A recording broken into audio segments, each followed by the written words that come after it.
All right, we're live. How are you? I'm doing well. How about you? I'm good, man. It's kind of another week. Uh, it's Yeah, time is so weird yeah, dude. with COVID the way it is. It's very strange. It just kind of it's like you just go week to week and like things change, but they also stay the same. Hmm. More so than in like normal life when you're going to like if you're going to the office, at least you're going to the office every day.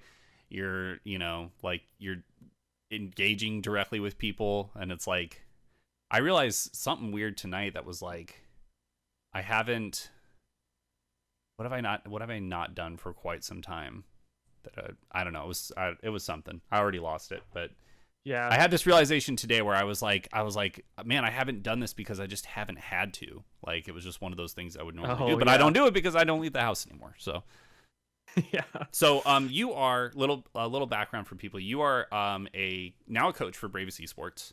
Hmm. But you are a TO and not just any Arizona Melee TO. You actually taught me pretty much everything I know. It was you, Bernardo, and Javier who were the three TOs at the time when I first started TOing back in 2015, which I can't believe it's been 5 years already. Hmm. Um, and you guys like taught me pretty much everything I know about TOing and taught me how to We run learned it all everything. from Ty. Yeah, exactly. So it's all So, this knowledge that's passed down in the generations. That and reading Matt.Zeb's articles early on. Because, 2015 was like when the boom was really going and there was a lot of new TOs coming up, a lot of people who were like just starting out. So, mhm. This was a year after the documentary kids got into the scene. And so they were all starting to get their sea legs, and it was really a pretty significant boom in the community. Um, it kept growing up until like 2018 or so. mhm. So a good 3 or 4 years. Like during all that time, I would say the community probably tripled or quadrupled in size. So Yeah. that was a really cool time to get in as a TO, and it's really cool that we have a professional organization here working for that sort of stuff.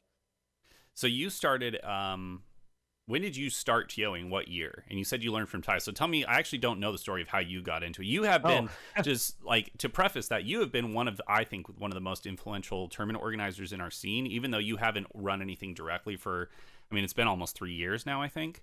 mhm, Um, in terms of actually like running events, except for when you were working for us right. over like it was the summer of 18, I think. Yeah, nothing I've done like personally, individually in that amount of time.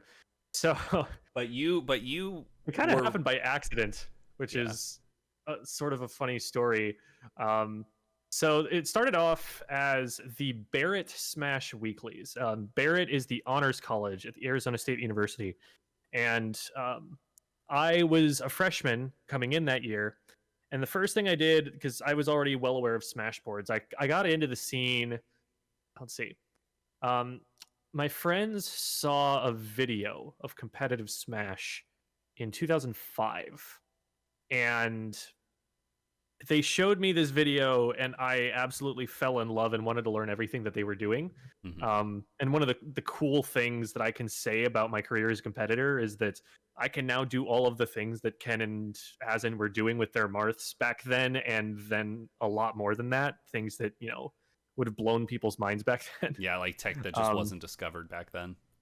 yeah, or that people thought was just impossible to do consistently.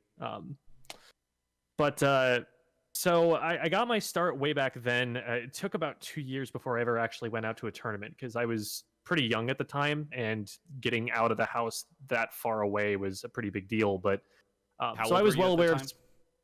I was in middle school. Middle school. That was when you Yeah, first started playing Melee. when I first started playing, right?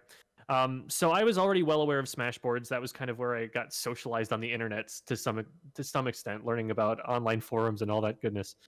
Um, and so the first thing I did when I was going to go off to school was I checked the Smashboards page, the local they had a specific page dedicated to just greetings, like, "Hi, I'm so and so, and I'm going to be moving to here. Where are all the Smashers in that area?" That kind of a post. Um, and Ty picked that up and put me in contact with Wes. Wes, the Pikachu Falco player, Yeah, yeah. um, and Neon, and a couple of other people. So I knew that there were people, on campus the day that I got there, and like very, very shortly, I was already, having them into my dorm and playing friendlies and stuff, and I was immediately known for that on the floor. But there wasn't any regular gathering there, and I think someone had this gathering in someone's dorm. It was just a little smash fest of like 4 or 5 people. I want to say Pat Combo was there, Keegan or Doppeltronica was there. There were a couple of people who you would probably recognize. Yeah, and names I know, especially right. Pat. Love you, Pat. Pat's amazing. I love the crap out of Pat. So those people were like, "Hey, this was really fun. This is really cool. We should do this more often." And I wasn't even at the first one, but I was there for that conversation. And they're like, "Hey, we should do this more often." And I'm like, "Oh yeah, totally. Like we should make a Facebook event so we can invite more people to it." And so everyone's like, "Yeah, cool. Go do that." I'm like, they're okay, like, fine. You do it. There always has to be that one guy that actually does it, right? Like, right. And the thing was, I'm thinking like, okay, Ty, who is a member of this group of people, is going to be there. Ty knows how to TO. So I'll make the Facebook event and then we'll show up and Ty will run it and it'll be great. That was not how it worked. I made the Facebook event. My name was on the whole thing. And so people show up and they're like, "Oh, where's Geoffrey? I need to sign up." I'm like, okay, I guess I'm in charge now. And that's how I became a TO. Yep. That's the whole story. Like from then on out, it was just, I made the Facebook events, and for like the first year, my motto was just, I just made the Facebook event, guys. It wasn't me. Like the community is the cool thing.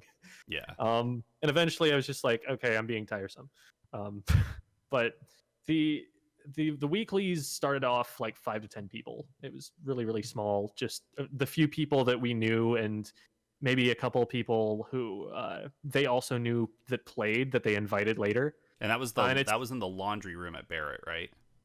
Yes. And this was like 2009? The 4th floor lounge, which was also the laundry room of that building. This is 2012, 2013 school year. And so around, I think it was like September or something, Axe came to one of them. And all of a sudden, we got 30 people at that event, crowding this. Mind you, there are people walking through with their laundry baskets held over their heads, because there's no space. This is the most Melee of origin stories, by the way. It's like you cannot get any more Melee than this. Cramming as many CRTs as we can. Yeah. We had a guy who would take this big, it was like a 40-inch TV or something that he would put on a desk chair and roll down the street to get it here, and he would then have to roll. We needed to get me to ID card people up the elevator because you needed that. So I would be on a constant relay for the first hour of the event, just getting people up and down with their TVs and everything. Yeah, and that was the strangest thing to people who were just like, why are they bringing these old TVs? They're wheeling them up to the laundry room. Did someone rob a Goodwill? Yeah. But once people found out, see, that this is the cool thing, because we were out in public like that, everyone saw what we were doing, and it's like anyone who had to do their laundry, on a Friday night, they'd see us there and they'd be able to tell other people, hey, there are all these people who play Smash in this laundry room. Isn't that sick? Because it's college and cool things happen like that.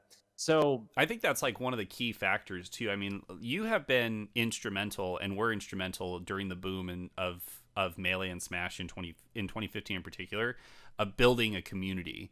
And like the Arizona Melee community, I think, owes a ton to the stuff that you did in the Barrett dorms early on. And I think that's a key factor that you just mentioned, is like, it was out there for the public. It was very visible. I mean, very visible. Anyone, like you said, anyone who's doing their laundry on a Friday night, which a lot of people were doing. Yeah, like you couldn't get around it. Yeah. And I think a big part of it as well was just that Arizona State is a freaking huge university. Mm-hmm. Like there were like 72,000 people on campus. And so, word of mouth, that meant a lot. That meant that there were a lot of people right at the age range that would actually be interested in this game, that were all hearing about it. It was so damn cool to hear strangers I had never seen at an event or anything talking about my event as I was just like walking through ASU's campus. Yeah. It felt like something was really happening there. And so you started out as a competitor and then got sucked into TOing. Did you have a preference of being a competitor versus being a tournament organizer? I was always both. I always made the event with the idea in mind that this was an event I wanted to be a part of. I wanted to like compete in. So, it was always small enough that I was able to do that. We never got to the point where we were running like a major. So, well, there's Sandstorm. I guess we can talk about Sandstorm. We'll get to Sandstorm eventually. We'll get there. Oh my god. But yeah, it was always really small. It'd be like 15 people chilling, Wobbles teaching someone in the corner, Taj teaching someone Mewtwo stuff someplace else, and like I was able to just like update the challenge when I wasn't playing. When I was playing, I'd tell someone else, "Hey, put your matches in over here," and we'd go on our way. Like it was just run off my laptop, and that worked for a very long time.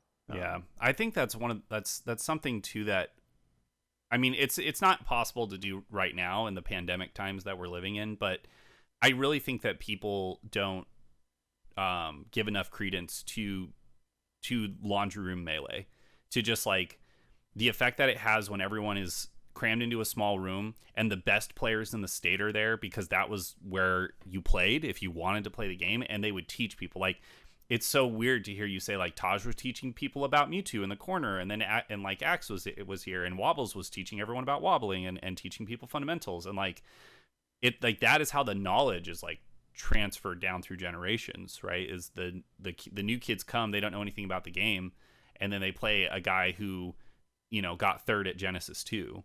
Mm-hmm. That was the way that it was. I don't think that in this day and age, there are very many tournaments that can claim to be that one watering hole for their scene anymore. Yeah.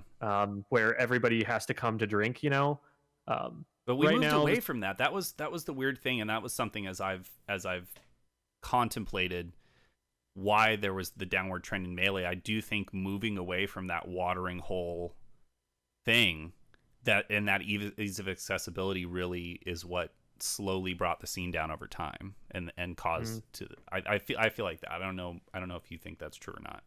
Yeah, there are a lot of factors that contribute to that, but overall that I think is very much something that has impacted the scene in a negative way. And it's not exactly going to go away either. Like net play is one huge part of it. Like instead of God, some of these tournaments were so ridiculous. It'd be like the Axe, Taj, Wobbles top 3, Ty number 4, and then it would be like me in fifth place. Like it was it was so weirdly top heavy. But anyway, like you've got net play now, right? So Taj doesn't have to play 3 rounds against a player who does not exceed my skill level to get to the top level play, right? He can just grind out games with Axe, even if they live an hour and a half apart or something. And that's where a lot of top players are kind of retreating to.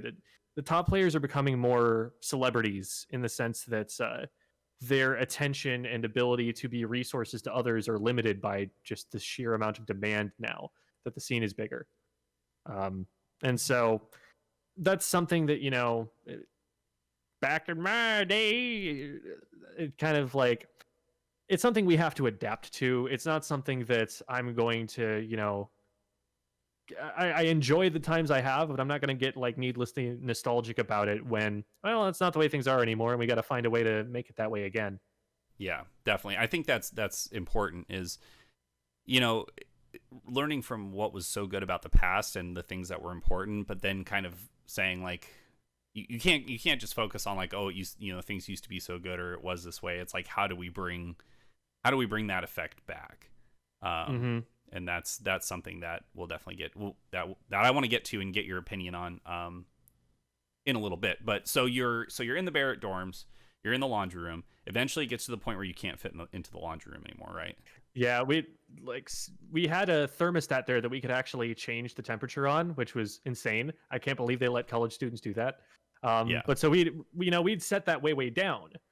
It got to the point where even setting it to our traditional 69 degrees was a little bit too warm, because there's so many CRTs in there. There's so many people in there. Like, you're starting to sweat just by being in the room.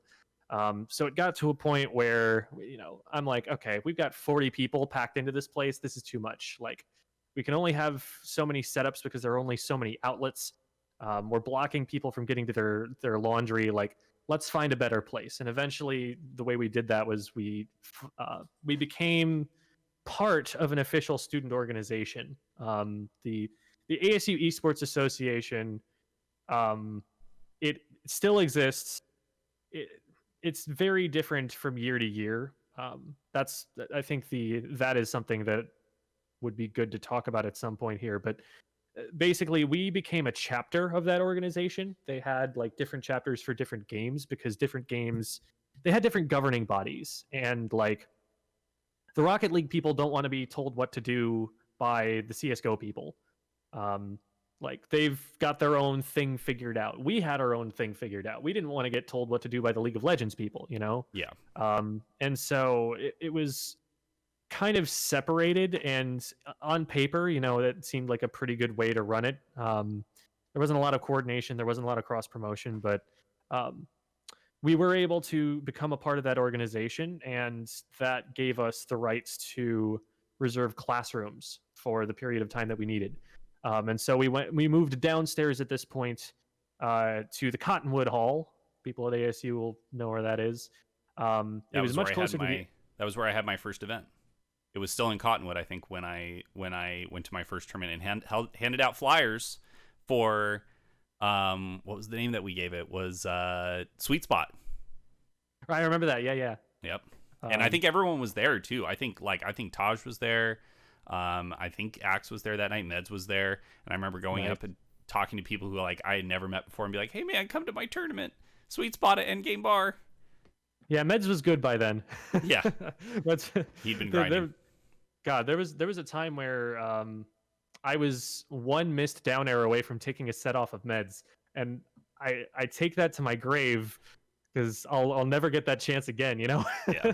So you were in Cottonwood, and so that was an actual room that you could rearrange and had some more space, and you didn't have to key card people up through the elevator every time. Right. The beautiful thing about that, I mean, the space was great, but the best part about it was how close it was to the entrance. It was so much less of a pain to get people there, which was like almost the closest doorway into a classroom that you could find from the entrance. It was so much easier to get people there than it was to get people up 4 flights, either upstairs or up the elevator. That took so much less time and was really a needed efficiency improvement because of the size of the events at that point. Now, this is like, I want to say this was a year and a half in at this point. And so, it seems like the way that it worked with those events was that they were always growing, because the people who graduated from the school never left, but the people who came into the school always added to the numbers. So like it started off with the 5 to 10 that I said, then that we had that one tournament where literally everyone came out of the woodwork and we got 30.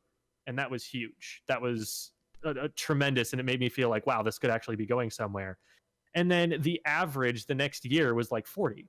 And the average of the next year was like 60. And that's not on a big day. Yeah. So it just kind of grew in chunks like that every year. And we started to fill out that room too. The main reason we moved from there a couple years later wasn't even that it was getting too big per se, although it was getting pretty full in there. But it was more that we were starting to run into problems with RAs, I guess noise complaints or something like that. They didn't like us being in there that late, or they didn't like the amount of noise that things were making, even though we kept the doors closed. It wasn't ever really clear to me, but I never wanted to ask and investigate too hard, because it always felt like on that campus, we were there more because we had done our thing and nobody had noticed from the higher ups. Not so like we were always concerned about gambling concerns for collecting money and stuff like that. We didn't do that at the weeklies, but when we were running other tournaments, we were always worried that we would get shut down for that reason, for having to collect an entry fee. But we just reserved the room under our club name, didn't say anything about the entry, or if we were asked about it, we put it there, and someone would just give us a check mark and we'd move on. Like, ASU, there are 4 layers of bureaucracy before you ever run into a human being who knows the answer to your question, you know? Yes. So maybe it wasn't allowed, but it never got to that person, and so we were able to just keep going.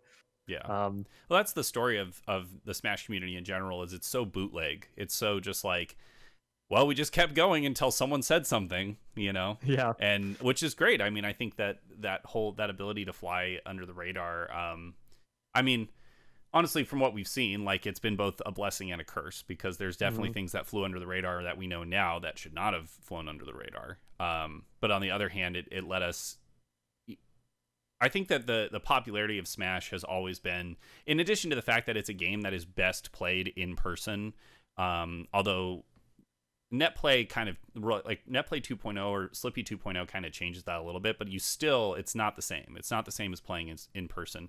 Hearing the clicks of all the controllers, sitting next to your opponent, having a direct conversation about what just happened in the game with absolutely no delay. Like, so there is that aspect of it, but it's also the underground aspect, and the, like, when you go to your first Melee tournament, you feel like you're part of something bigger, like you're part of a movement of people who are, like, really, like, you know, they're scraping and trying and, like, just kind of it's just passion. They have so much passion, and they're doing anything possible to make this thing that they love happen. It had to feel like being a fan of, like, an underground band. Yes. that blows up and gets popular. Like, I haven't had that particular experience, but I've played Melee and it's probably close. Yeah. Yeah, it definitely is. Because, like, I remember times where back in the Midwest, where I would, went to my first tournaments, we'd have, the vast majority of the state's power rankings, in addition to those from Wisconsin, in addition to those from Indiana, some people from Michigan would come out. Like, these are people who are driving like 6 hours to get to this one tournament that's got 25 people. Yeah.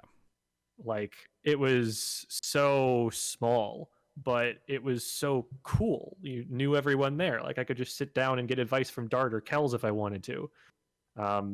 And that closeness to even the best players is something that I think started to change around maybe the 2014, 2015 timeframe. In Sandstorm, I remember a kid coming up to ask, I forget if it was Mango or Axe, to sign his controller. And I had a moment in my brain, hopefully it didn't register on my face or anything, where I was like, what? This is wrong. Why would you do that? That's weird. And then I'm like, wait, this is just what people do to, like, LeBron James. This is what people do to celebrities. It's just become that way. And the amount of attention that Mango has to talk to people, he used to be able to just chill and hang out with anybody in the SoCal scene. Axe used to just be able to chill and hang out and know everybody's name in the Arizona scene. And now there's so many people who would love to have that experience. It's just, there's a greater gap between them now. There's more distance there. Though to Jeff's credit, he still will just show up and play Melee with people. And absolutely. And, like, he'll go to a weekly, he'll sit in the corner, and, like, he just doesn't care if anyone notices him or not, and he doesn't try to be noticed, but people will always just be like, is that Axe? Is that Axe over there? And, like, people come to me like, yo, is that Axe? Is that him? I'm like, yeah. They're like, do you think he'll, like, play with me? I'm like, dude, just go say hi, and I guarantee you he'll let you in. And to his credit, on top of that, Jeff has never turned anyone down for friendlies at a weekly that I've ever seen. So, but now when you go to a major, it's very different. Like, when he's at a major, and everyone else too, when they're at majors, it's kind of like a swarm. And so then there's a little bit more need to be like, hey, I gotta focus on my game. Like, right. Yeah, that experience was really cool, but I totally understand, like, the amount of attention that they get can just be overwhelming in those situations. Yeah. I remember my very first time the first time I met Axe and played Axe. He's the best sandbagger in the entire world. I'm convinced of this. I've never seen anybody sandbag so convincingly. I took 3 stocks off him the first time I ever played him, and I thought that I'd earned those legitimately. He was already easily the best Pikachu in the world. He was top 3 in Arizona at the time, but I felt like, hey, I was pretty close. That was pretty good. And then I watched him play somebody else, and I'm like, Okay, wait a minute. Hmm. Wait a minute. That doesn't make a lot of sense. Hold on. He does things that are so technical, and he makes you feel pressured by doing technical things. But they're deliberate little things that he'll do, like he'll DI a combo for you, so that you get to finish it when normally he could get out. Yeah. He doesn't ever make you feel like he's shutting you down. He makes it feel like, well, it's my turn to get some damage in, and now it's your turn to get some damage in. Yeah. And that you feel like you've earned it at that. It's so cool to if you've played friendlies with him, you probably have something of an idea of how that works. But yeah, contrast that with Taj, who will just missile camp a kid until he learns to power shield. I am the reason that story is told. I know. I remember.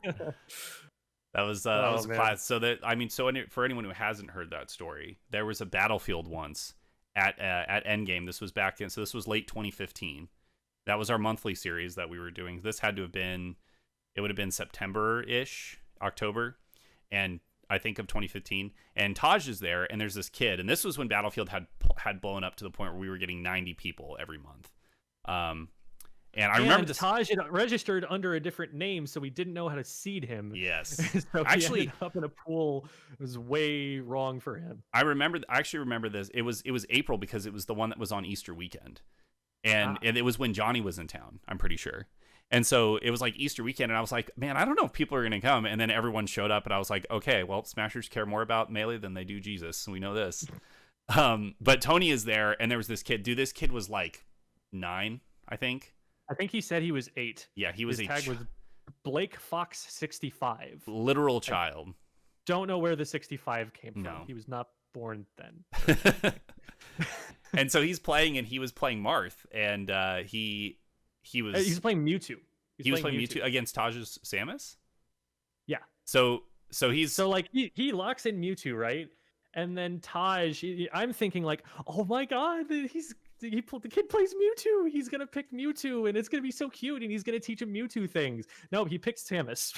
Yep. And he brings him to FD, and he just shoots smash missiles at the kid. And like from full stage length away, kid doesn't know what to do. Yep. Like he tries jumping, and then when he lands, he gets hit by another missile, and then he tries shielding, and the missiles keep coming. It's not like they're gonna stop. Like yep. He didn't know what to do. The kid landed a single jab in the entire game. He did 4% to Taj. Got 4 stocked. Yep. And it did not. I don't think he played. I think he did play out the rest of the event. Actually, he did not want to after that. I remember going to talk to his parents. They were at the bar eating, and he was so dejected. And I was like, hey man, like I was talking to his parents. I was like, dude, thanks so much for bringing him. Like, it's really cool that parents are bringing their kids to these kind of events. It's really great. Mm-hmm. It helps the community grow, and it's really great for the kids. And he's like, yeah, no problem. I was like, sorry that he kind of ran into the best player and one of the best players in Arizona early on. And he's like, it's fine. He's like, I'm going to make him finish. He doesn't want to right now, but we're going to make him. Like, I was like, you showed up, you got to play. But the best part of the story is I think it was you go up to him afterwards and you're like, Tony, there was this opportunity to bring a child into Melee and to teach him, the ways of me. He plays Mewtwo, Tony. And he's like, kid's going to learn today. That's all he said. Kid gonna learn today. Yeah. So it grew to like 40, 60. The ASU weeklies did, and during this time you were running other events, like weekend events or like the occasional monthly. Yeah. So I started off with a regional called Southwestern Justice, and I wanted to invite everyone from Arizona for sure, and maybe get a little bit of out of state out there. We got New Mexico out to. I think it was actually Southwestern Justice 2. We got some SoCal. We got some New Mexico. We got a few people out to that one. It was Melee and PM. And that was a lot of fun. But it never went past the second entry, because at that point we started getting more people into the TOing scene. Like I wanted, Endgame to blow up. And so we started hosting our events out of there instead of the events that I was running. And besides, there was still the concern of, can we get a room at ASU where we can run this event and it won't, get overcrowded? Because at that point, the numbers would have been bigger. Were these 1-day events or 2-day events? These were 1-day events. We were able. Number 2 was about 110 people, nice. And that's split across Melee and PM. So, I mean, for the time that was really big, but it didn't take a whole ton of time, a whole ton of space, that kind of stuff. Um, and I remember that Southwestern Justice 2 was the one where I almost beat Meds. I missed one down air. I would have had him. And when was that? What year was that? Um, shoot. I think the first one was 2014.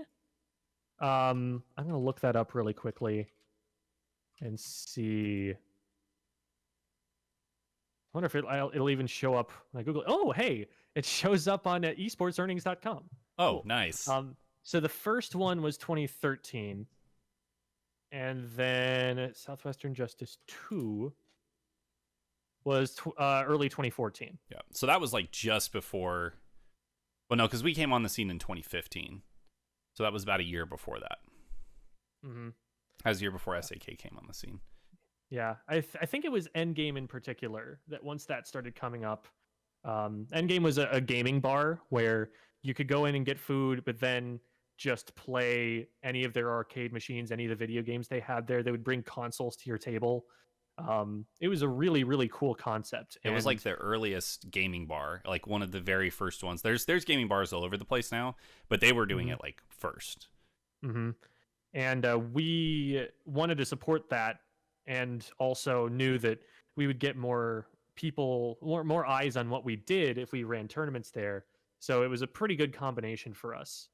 As long as they had enough space, because we did start hitting the cap for the amount of space that they had, and that was, I think, the biggest limiting factor with running from them. But still, those were fun events. It's so cool to have something to do at a tournament after you're out. Yeah. Forget Melee for a second. Just bring me like Guitar Hero. Let's play some Guitar Hero. Like that having that to be able to do is really, really cool. It helps convert Salt into community. Yeah. Well, that's something that I think has always been a great value add for some of the best events, is they have much more to do than just Melee. Smash Camp's a great example of that. Like, you're going to play a lot of Melee at Smash Camp, but you're going to spend a lot of time in the woods. You're going to spend a lot of time like hanging out with your friends, playing basketball, playing football, there's a bonfire. Like, there's always something else to do that's not Melee related. Genesis picked this up at, I haven't been to Genesis in ages now, but Genesis 6 was the last one that I went to. And that was what or maybe it was G5. The last one that I went to was when they first added the arcades. And so they had an actual arcade section with rhythm games and stuff. Big House has always done that really well. Smash and Splash, obviously, like, even entire water park that you can go to. So it's like you have Melee there as the central factor, and Smash is the central factor of like, here's the thing you can always do anytime you want, but also here's a bunch of other things so you can get away from the game for a minute. Yeah. I think we all owe a lot to the concept of Smash and Splash, even if ultimately it ended up, being, there were some issues there with the management. So support Riptide. Yes. When it finally goes off next year. Oh my God. The funniest thing Genesis 7 was realizing the meta narrative to Riptide. Like, it's a tournament called Riptide where all of the TOs have just unanimously decided we're supporting this event instead of this one. Like, the tide's shifted, people. It's over there now. Like, and that was the only thing that got advertised at Genesis. There was no mention of Smash and Splash, and it was just like, oh, this is Western Justice right here. Anyway. Yeah, it is. Well, that's interesting because after the Smash and Splash stuff, everything happened, I never heard mention of Smash and Splash again. I don't even know if they were planning. I mean, they unfortunately had to cancel. They were planning on going forward with it, but I don't know if that actually happened. I don't know if they just had really low numbers, or if they decided, okay, this isn't tenable anymore. We just aren't going to have enough people. That's probably what it was sunk at, if anything. Well, there's also COVID too, and like Riptide had to cancel this year because of COVID. Yeah. But I think there was time for a Smash and Splash. No, Genesis was this year. Yeah, COVID would have just stopped it. That's pretty much the sole reason for that. Yeah, I haven't seen any announcements from Smash and Splash or anything related to them at all. It's all been Riptide, which again goes to your point of like, it's it's interesting because it goes back to like the power that TOs have that Mikey was talking about last week, where it's like if all of the biggest TOs get together and get behind this one decision or this one event, then you have the power to affect change in that way, right? Smash and Splash was forgotten because all of the leaders from Smash and Splash went to Riptide, and all of the fellow TOs around them supported Riptide and just forgot about Smash and Splash. Yeah, you see. Oh, okay. So Swanner's just like noping out of Smash and Splash. Well, then I'm noping out of Smash and Splash. Yeah, exactly. Like, I know those guys from the Midwest from my earlier time in the Smash community, and it's just like I trust that guy a lot more than I trust whoever else is saying come to Smash and Splash. I'm just gonna go follow him. Yeah. So everything that was kind really of cool. was growing year to year. You're at 40, then 60, and this is also speaks to something I've told a lot of people. So a lot of people have come to me from other states or other areas and said, how do you start running tournaments? Like, what's the process? And I always just tell them, like, if you build it, they will come. And I think that's one of the biggest things when it comes to Smash organization and tournaments in general is if you just provide a couple of setups and a place for people to go, then they will come. And then if you do it for long enough and you do it, you make it accessible enough, it will just grow and grow over time. The weeklies ultimately grew. By the time you left, what was the peak attendance? We had the first 6 of them in a row that all were above 150. Yeah, for a Friday night weekly is just nuts. I think it was the biggest weekly event in the world at the time. Like there was SSS in SoCal that surpassed it eventually, but I think at the time there wasn't anything bigger than it. And y'all can correct me if I'm wrong on that, but I didn't know about anything else that was bigger. I think it was SSS that took that title eventually, but not that anyone was talking about it to begin with, because that's really esoteric and niche. But was Xanadu running at that time?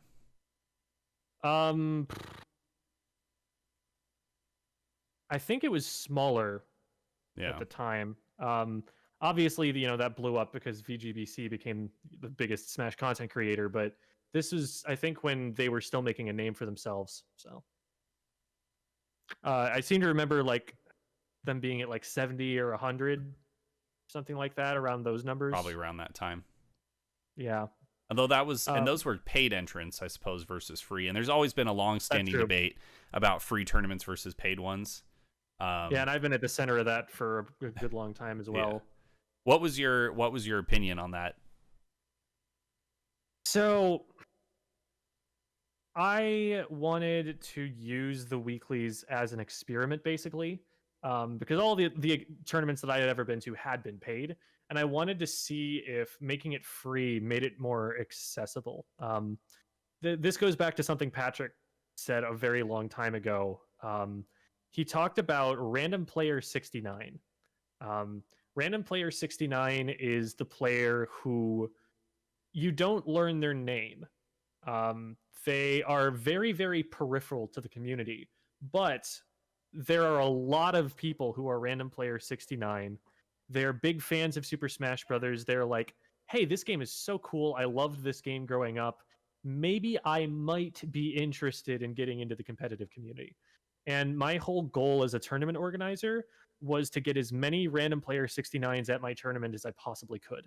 I wanted, because the people who you lose at a tournament through maybe someone's bad behavior, maybe through the competition being overwhelming, maybe through them just realizing, wow, I would need to devote so much time to this game to be able to catch up. The people that you lose, you never really get to know them. You might like learn. I would like introduce myself to as many people as I could while I was running the events, and oftentimes they had to get to know me because I was the one who was opening the door for them. Mm-hmm. But in large part, it would be someone who would show up once and then you wouldn't see them again, and you'd forget, oh yeah, wait, there was that guy. He didn't come back. Darn. I encountered a lot of people like that, and my goal was always to try and make things as comfortable for them as possible. And so it was that, I think, that made me go from being gung-ho, I want to tell you about wave dashing now, to let's just play some video games together. I'll do something that I think is cool and see if you notice and comment on it, and then if you do, I will talk about it. Mm-hmm. Like I was trying to scale back my enthusiasm to not overwhelm people, and I tried to mimic that in the way that I ran events too. I would always try and run silly side events that anybody could get into, and oftentimes that anyone could win. Like the hypest side event I ever ran was the loudest one, the craziest one was you would pick a computer and they would represent you in the bracket. You did not play. It was random stage, one stock, 2-minute time limit or something like that. So it could go to sudden death and often did. Um, I will never. The room was like reverberating when the ice climbers, level 9 ice climbers, were worse at surviving on Icicle Mountain than somebody else and died because they couldn't keep up with the stage rising. Like it was stuff like that. Yeah. That those ice climbers that could have been Axe, or that could have been some rando who showed up that day, and it didn't matter because they had an equal chance of winning because it's all RNG, that sort of thing. I wanted to make something accessible. I wanted to make something that anyone could be a part of and feel like they were a part of the community already. It was so much easier when you have Axe or Wobbles, some of the greatest teachers I've ever seen in the community, to just sit down and talk to someone. Like Wobbles especially, holy cow, having him around was a godsend. I still post to this day every now and again his 6 like commandments of AZ melee, which are like all about positive mindset. Like ask questions, say good games after the set, shake your opponent's hand, ask for advice. We're all homies, like just chill out. Like that was kind of his influence on the scene. So it was all about making people feel comfortable. And I think more so even now that there are so many issues of harassment and other nasty things that are coming to light, I think we're now starting to realize finally as a community that we were driving out a lot of random player 69s who were, say, women, who absolutely would have been interested. And they just knew through the grapevine that something was happening, and that it was, generally from sexist people that were targeting women more in particular.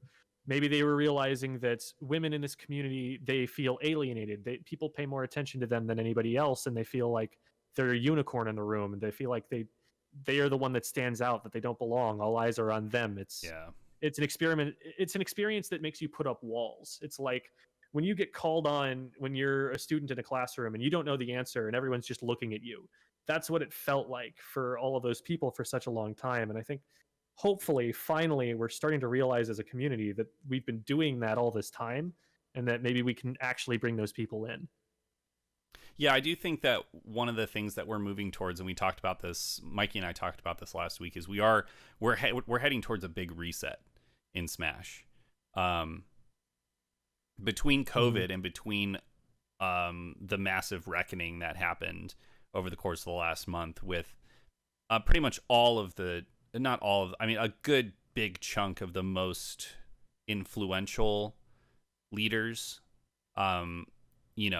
getting canceled.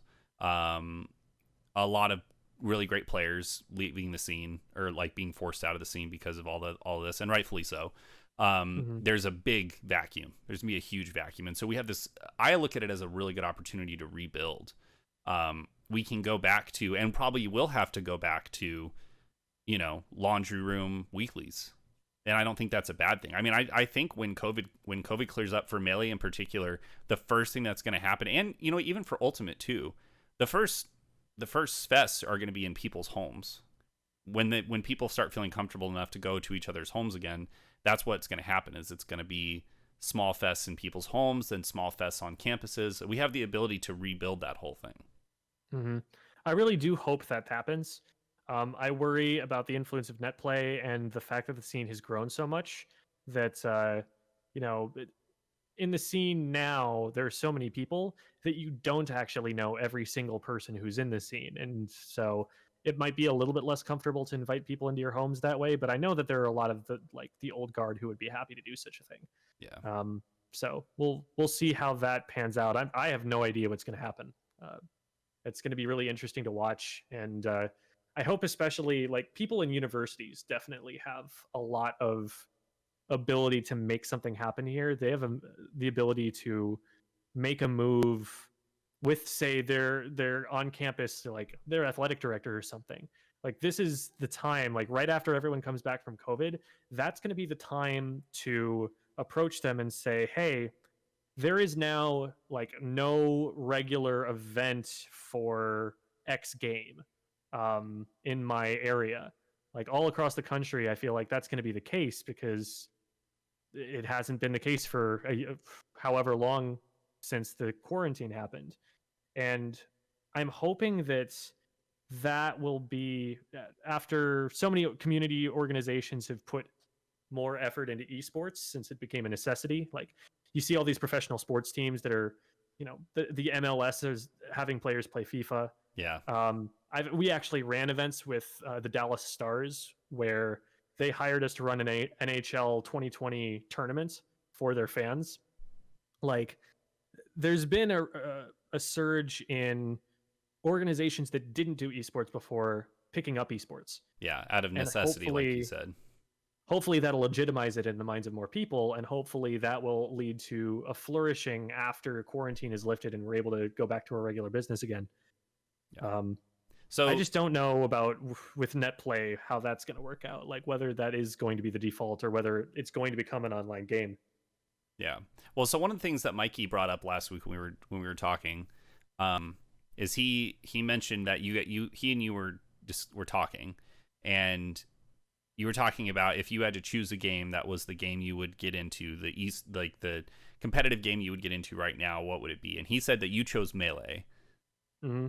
So why did you choose Melee? Given what you just said kind of about your concerns, why did you choose Melee? Like, what's the story behind that?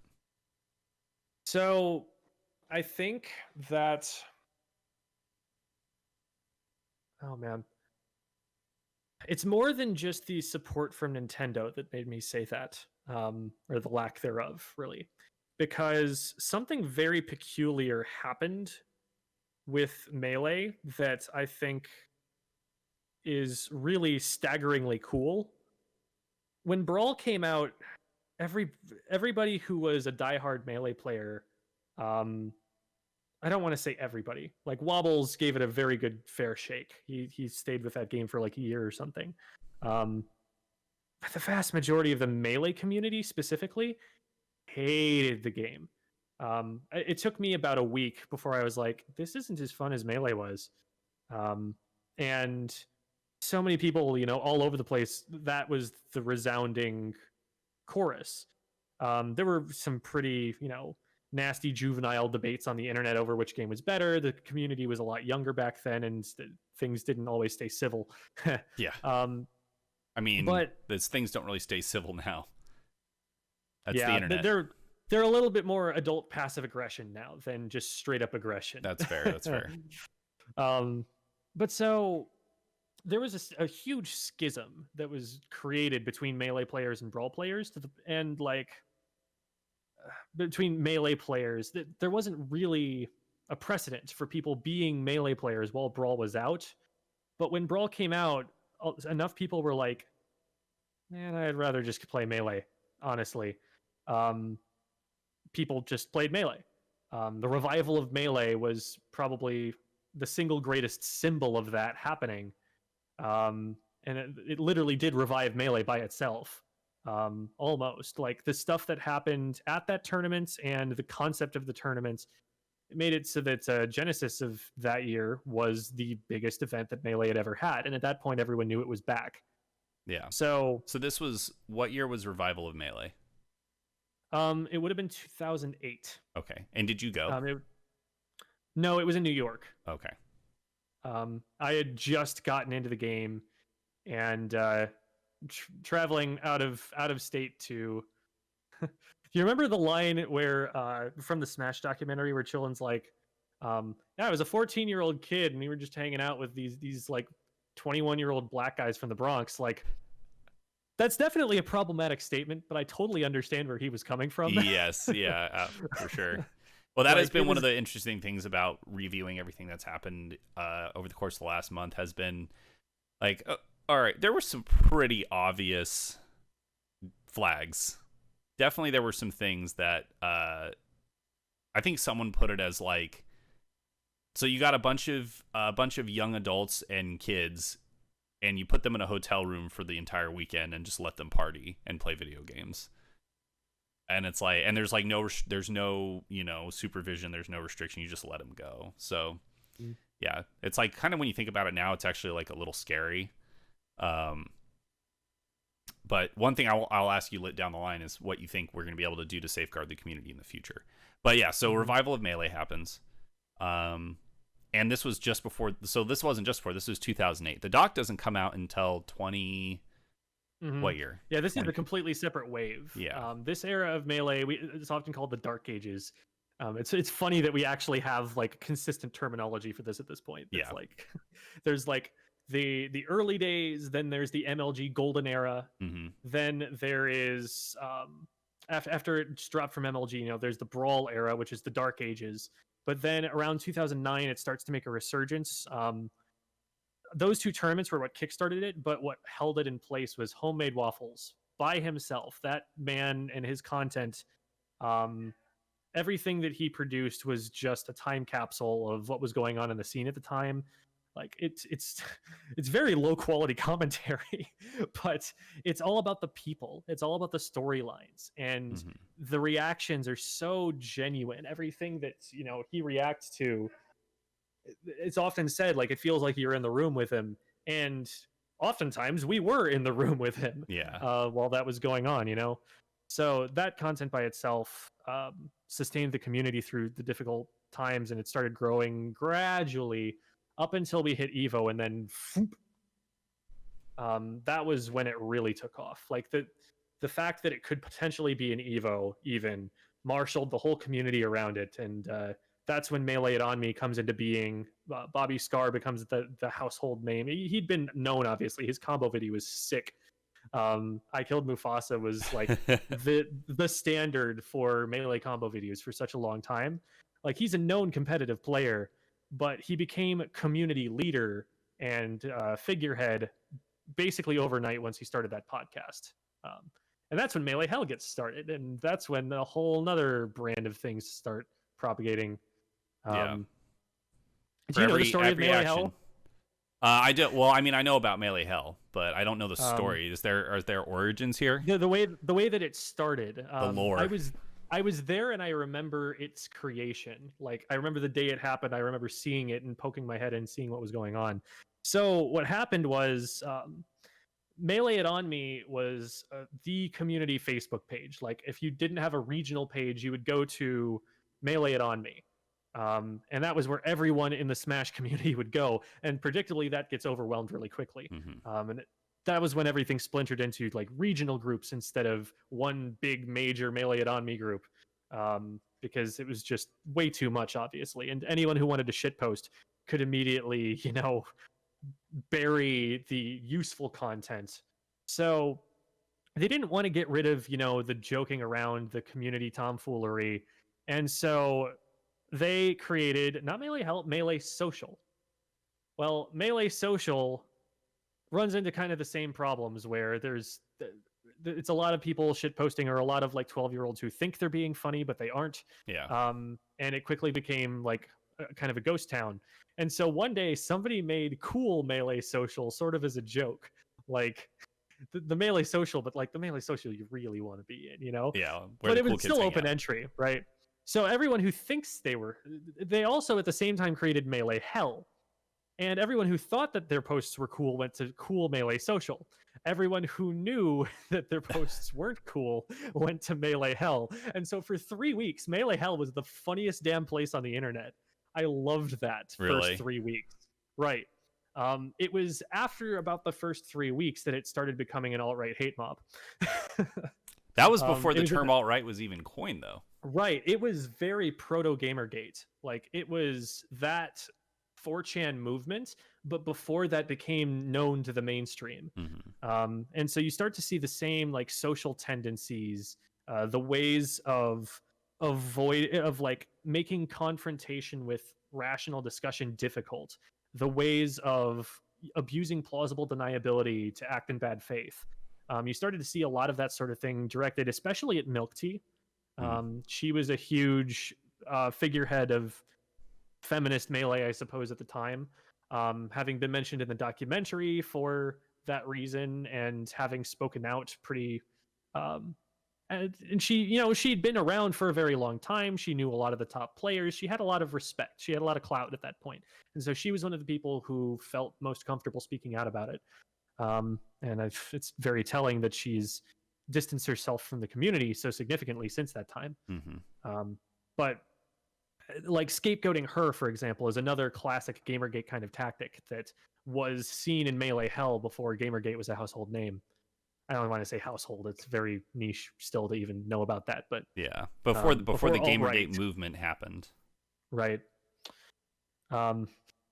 So yeah, that happened in I think like 2015, something like that. That was just after the wave of people came in from the Evo Drive, which is this glorious shining moment in Melee's history that I will.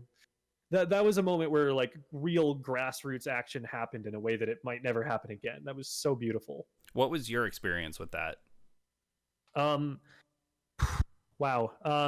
So I knew about the poll the day that it was posted to the Facebook page. That circulated after a couple of hours from Ty and from other people, and we all voted for Melee. We all spammed it. I was posting everywhere, vote for Melee, vote for Melee, vote for Melee, and they get so many votes that everyone thinks that we built bots to spam it. Yeah. And so Evo is now stuck with this dilemma, because if they say no, that doesn't count, then people are really upset because they really legitimately voted for their game. But they have no way to confirm that that was the case. And so they decide, okay, well, what's something that people can't hack in? Money. How do we make them vote with money? Well, we can't just like extort them. We can't just auction this off. That would sound greedy. So let's make it a donation drive. And so they make it a donation drive to breast cancer research. And so from there, man, I must have donated like $200 myself over the course of that time. There are a whole bunch of people who were setting themselves up to snipe it. Like there was an ASU Weekly. I think it was actually, no, I think it was the day before an ASU Weekly. I think it was like a Thursday where it was actually, the vote was over at midnight, And so we're all sitting and we have a Smash Fest, but about an hour before, so like Taj is there, Axe is there, Wobbles is there, Ty is there. The gang's all here kind of thing, and there was a lot of good Melee to be played. But about an hour before, at about 11, everyone starts to like just not pay as much attention to the game, and they're all checking their laptops, and they're all like getting in their final donations right at the last second. Yeah. And we put it all on a big screen TV, because you could use an HDMI cable from your laptop to put it on the big screens that they had in there. And we're watching the numbers go up and like hitting refresh and hitting refresh and hitting refresh. And man, the snipes at the end of that, Melee hit like, I think it was like $11,000 in the last 3 minutes alone. It was some insane amount of money that got poured into it. And Skullgirls was close. Skullgirls hit like $7,500 in that last 3 minutes as well. Like everyone was waiting to drop it all right that minute. Yeah. And I remember the days leading up to that where everyone was like, oh my God, Skullgirls is in the lead now. Whoa. And this game is catching up. Oh my God. And that was the first compendium, man. It was insane. Yeah. And when we got it, people were hugging each other, man. People were crying. The next day, Ty tells the story. He had to go in to get his ID picture taken at work, and he went in and he was like thinking about, okay, how am I going to get a smile? And then he realizes, wait, Melee's at Evo, and he has the biggest, dumbest, happiest smile on his face in that picture. Oh my God, it's so heartwarming. So you hear a lot of rumors and stuff about the fact that allegedly Mr. Wizard hated Melee and hated Smash and had no interest in having the game at Evo. What was your perception of that at that time? Did you think that was that something you guys felt like you were contending with, or is that more of just like community fiction? So there was definitely not the greatest blood between the Smash community and the fighting game community. The fighting game community in general, and to this day, you'll see people with the same kind of idea. They have this idea that Smash is not a fighting game, and the semantics of that statement are really complicated because on the one hand, of course it's a fighting game. You have two characters on a screen, they fight each other. Like what more is there to it? But and like there's a lot of the micro game as well that goes into it. You know, spacing is identical from the same concepts apply just with different movement mechanics, you know. Mm-hmm. But on the other hand, they have a point in that the mechanics that make the majority of the fighting games that they play competitively, the games that they will go to a tournament for, are completely different in Smash. It's so radically different. I think the term platform fighter was coined somewhat later than this in order to try and resolve this discussion. And I think Evo, like Smash getting into Evo, really brought it to the fore and brought about the advent of the term platform fighter. But so the FGC in general has had this idea that Smash isn't really a fighting game. People in Smash, it's true, don't tend to cross over into other fighting games with nearly the same frequency. Mm-hmm. And I think that the two communities being separate was the way that they wanted it. They felt like Smash, well, they've got Nintendo characters, you know, they've got that's driving them. We've got just the pure raw mechanics of the game because these are unknown characters until you put them on our game, you know? Yeah. They're not just relying on little Timmy having played Legend of Zelda growing up to be successful. We got here because of the game's mechanics and because of the community around it and the arcade culture that Smash will never have because it was a console game from the beginning. There are a lot of differences there that distanced the two from each other, and there was always friction as a result of that, especially since Evo is so damn political. When I say political, I mean the games are competing to be the game that's at Evo. Everyone wants the perception of their game to be that it is the popular one that is being played right now. Because if it's not at Evo, it loses a lot of the legitimacy. It loses a lot of the player base because they'll move on to a different game, and people are sad because their game's lost. And that was kind of how we felt with Melee and Brawl. Like, we didn't want to move on to Brawl. We didn't want to switch games. And I think one thing that I would say I like about the Melee community more than I like about the FGC is that we didn't move on. Like, Street Fighter players moved on from Street Fighter 4 to Street Fighter 5. Mm-hmm. Even though largely the competitive community liked Street Fighter 4 a lot more. They didn't say, screw this, we're going to play the game we like, which is what Melee did. And I think that we're losing a lot of consumer influence by doing that sort of thing. But going back to the question at hand, was Mr. Wizard himself someone who disliked Melee? Mr. Wizard is a businessman. I guess was. He's not doing as much business these days. Yeah. Mr. Wizard was a businessman. He was someone who was going to make the choice that would be popular with the most people possible. He was on the hustle. He was all about making it big, making it better than it was the last year, and trying to make it, you know, presumably more profitable, but definitely with more production value, and making sure his event stayed the biggest one in the industry. Yeah. And for a long time, you know, the organization did do that. They'd been around for so long, they'd been a mainstay, and, you know, Evo Movement 37 happened and just catapulted them into fame. And they were able to run with that from there. So, like, and I don't want to say that moment was single-handedly responsible for Evo being big, because it didn't. Like, it was already big enough to field that event, mm-hmm. that moment in time. But so I think it's always really hard to discern from looking at Mr. Wizard's public persona what he's actually thinking. Because what he's always doing is trying to be a politician. He's trying to appeal to the largest group of people possible in order to make his event as big and popular as possible.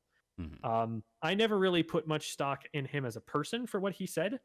I thought, you know, anything that he says, negative otherwise, that is more a reflection of the community he's in and what he feels like he should be saying in order to be liked by those people. Okay. Yeah, I think that makes sense. So he didn't hate Melee.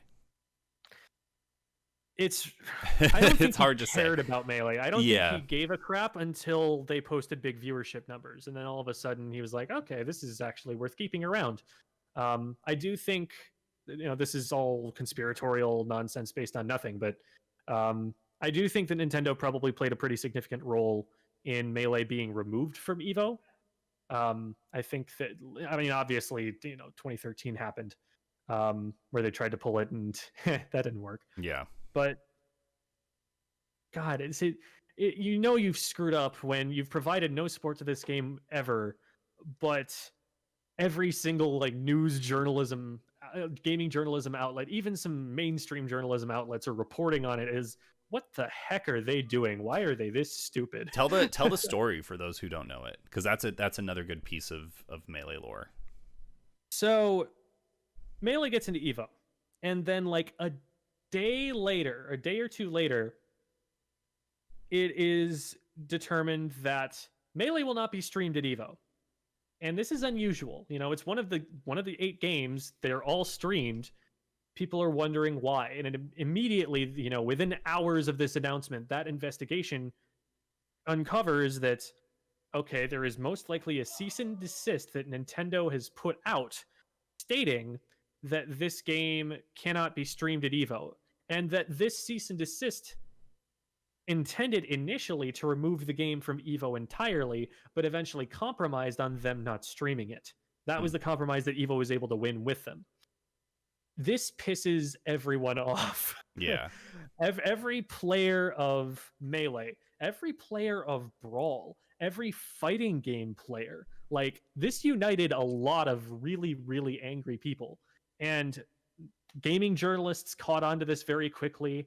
And it blew up with so many gaming journalism sites that you started to see articles from like actual newspapers talking about this whole debacle. And so, this is all happening within the course of a day. About 8 hours later, I want to say, it is announced that the Evo will be allowed to stream the game, and thanks Nintendo starts trending on Twitter. I see. So we've never forgotten that. Like, yes, they relented, but why the hell did they get the idea in their heads to shut it down in the first place? It's free advertising. Like, there's so many games whose developers would kill to have their game at Evo. Like I said, Yeah. It's political. Or it was would pay the a biggest lot games. of money, which Right, we know certain games were the did. ones that made there. Exactly. So that was a microcosm for the relationship between the Melee community and Nintendo until the end of time. Yeah, for sure. I mean, Nintendo hasn't gotten that much better. Not for Melee, no. For Ultimate, it definitely has. You've actually seen some actual real events that Nintendo has put on. But Nintendo has always been, they're an old school company with old school leadership. And I think the idea really was just like, we don't want this much attention on this old game that we don't even print copies of anymore. Like, how is it really going to help us as a company to have this promotion for this game that at that point then was, 13 in their years minds old? Dead. Yeah. So in their minds, like, it's not making them any money anymore. Yeah. So I think that's why you saw a lot of that. Probably why. And in 2018, I went to E3. I got to go to check out the Smash Ultimate demo that was there before it released, so that I could start thinking about, okay, what kind of content are we going to be able to make with this? What's the game like? Are people going to switch to this kind of thing? And the Nintendo reps who were running those booths were not super knowledgeable about the game. They would step in and play with you if you asked, but they were, day one Smash players. They had never played the game before. They didn't know most of the characters. I was teaching them about the game, while we were playing. And I remember one of them asking me, once they found out that I was a competitive Melee player, like, oh, hey, so the game feels faster than Smash 4, right?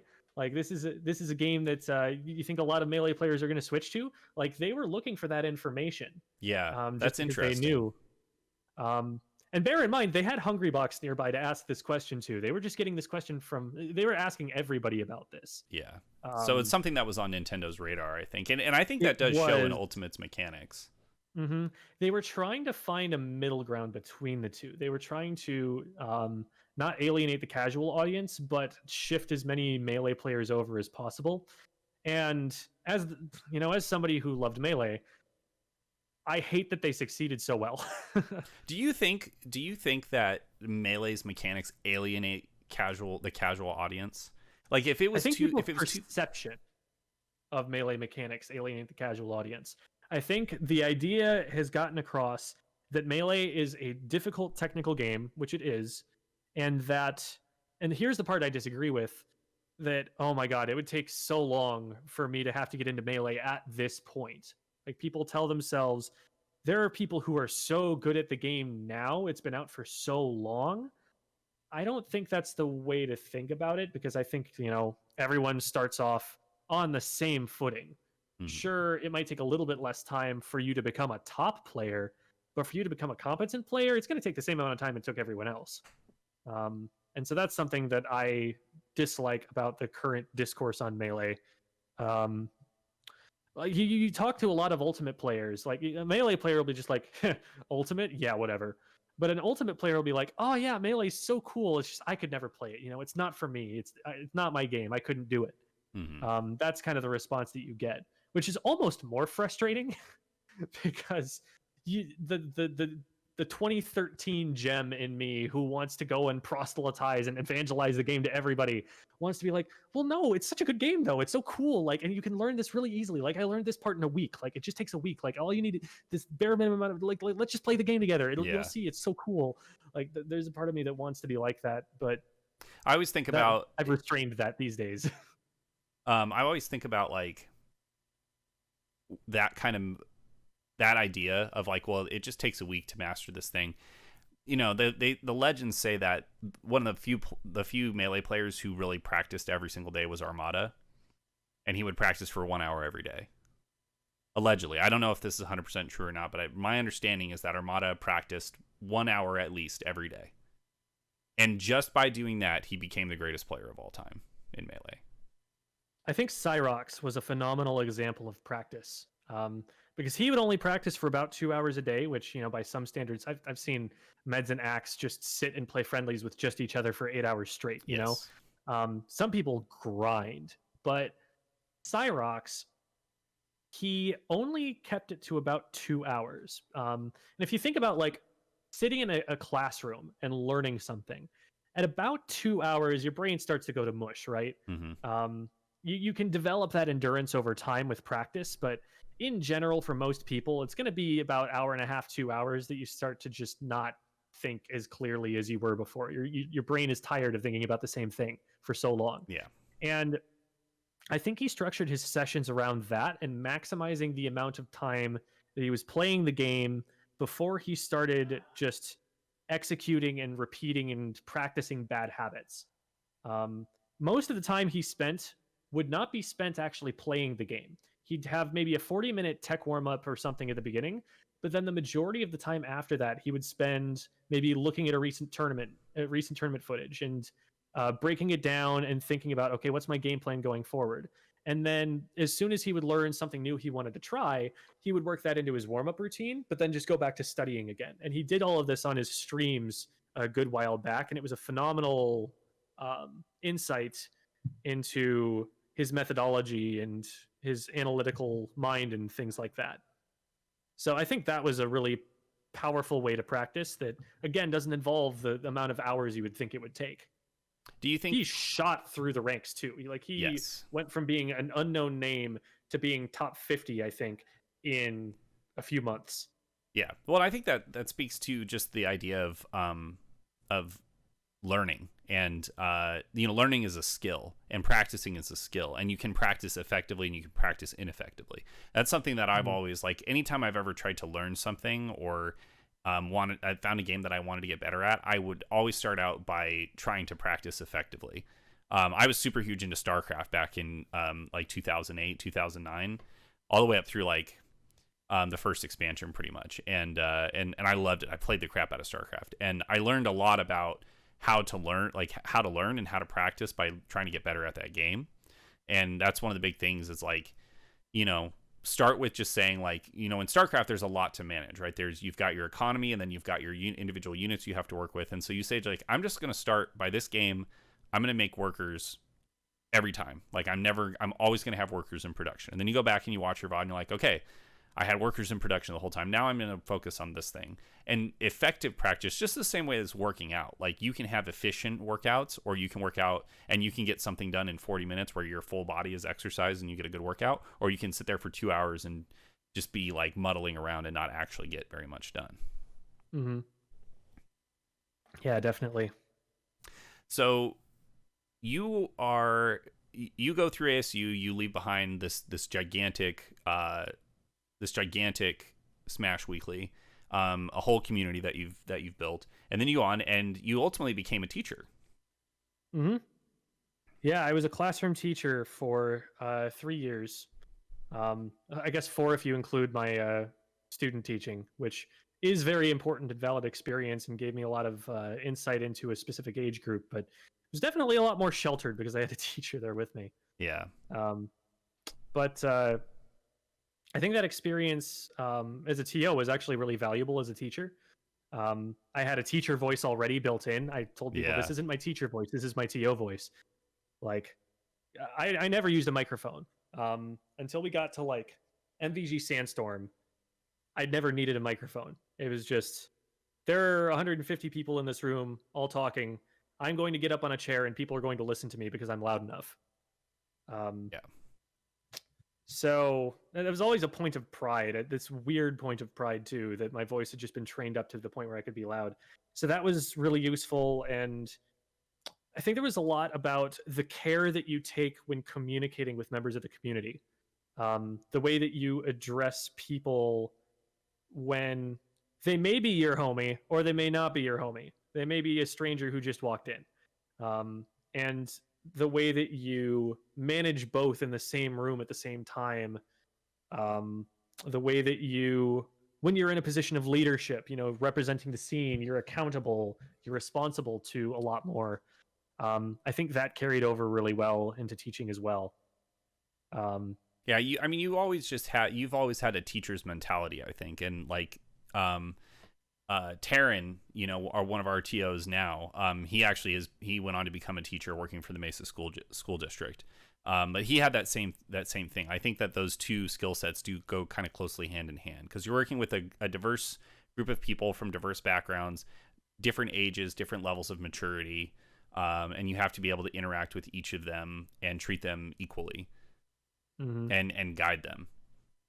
But you were a teacher for, you said 3 years plus 1 of student teaching, so 4 years. But then eventually you came back to TOing, and you left teaching, and then you came back actually to work for SAK, which is one of the strangest things of how it all kind of came full circle. Was it started out with us meeting, and I mean, so it's the story of SAK. Like, you were so integral to that, because I was working at Endgame when Endgame opened, and I actually got let go because it just wasn't quite busy enough. They didn't need me. But a month after I got let go, you guys ran the first. It was MVG Endgame, and it was Melee, PM, and Smash 4, and I think 230 or so people showed up or something, or it was the numbers were pretty absurd. We just about maxed 2 128 person brackets. Yeah. We got close in both of them and absolutely packed the place. And that was the most successful event it was the most successful event we ran there. It was really invigorating. It felt good. It felt like this is still, grassroots. This is still run by us. We're in control of everything. But now we've got, MVG working with us and, bankrolling bigger things that we weren't able to do before. Like, it felt like we were going in a really positive direction for the time being anyway. Yeah.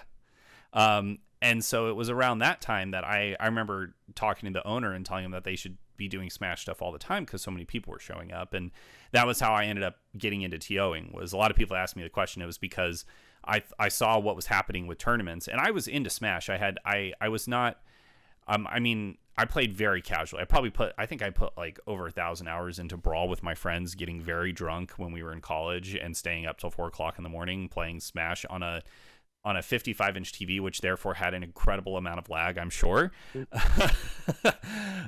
But I loved Smash, and then from there I saw like all these people are showing up. There's a movement happening here, and I talked to the owner and said, like, you guys should be doing tournaments all the time. And he was busy enough trying to run his bar. So he's like, why don't you do it? Like, let's just see what happens. So I went to my friends, and from there we sought you out. because we were like, okay, who are the leaders in this community? And we approached the whole thing. It's so funny to think about it now, but we approached the whole thing as a business exercise. Like, we did market research. We went and I had lunch with you and Bernardo, I remember, at the MU. And I sat down and like we signed NDAs. It was like so serious. And like I remember talking to you guys and being like, what are the things that the community needs right now? Like, what are you guys missing? And you were working with MVG at the time, I remember. But because Sandstorm happened, I think, a month later. But I remember we talking and you telling me like, well, here's the different things we need. Here's what we could do, and here's going to be and like, you know, I remember asking like, how do we run a tournament? All these things that people, I have companies asking you, and like there are companies who ask you and I these same questions now, right? Like they come to you at Bravous and say, how do we run tournaments? They come to me and do the same thing for SAK. And that's why I say you taught me everything, because you taught me about all these things. And from there, I actually hired you to run our first couple of tournaments on the Melee side. And then eventually I got my sea legs and I was able to start doing it myself. But then years later, once you had left teaching, you came back and worked for SAK for a little bit. It was only, I think, about 6 months, if that, because then you ended up going full time at Bravous. Yeah. The last year that I was a teacher, I was talking to the CEO of Bravous, Scott Novus, who very, very interesting person in his own right. Yeah, Scott's a cool guy. Like he was a VP of the Disney Corporation for some time. Like so many different weird, wacky experiences all put together in that one person. But he told me that he wanted to bring me on, and he wanted to bring me on like full time. He was trying to convince me not to go back to school the next year as a teacher. And unfortunately, at this point, you know, I had already signed on for the next year. Like I probably would have done it if that offer had come earlier. But like that year, there was a teacher who quit 3 days before the school year began, and they had to fill, you know, all of his classes with someone in 3 days. I remember a tremendous amount of disappointment and what's the word? I don't want to say annoyance. Of people felt like he had let the school down by doing that. And I would have felt, I think, the same way if I had left at that point in time, having already committed so much to being a teacher that year. I didn't want to do that because it wasn't just the school itself that he inconvenienced. It was all of the teachers who now had to fill in for him on a rotating schedule until they could find a new hire.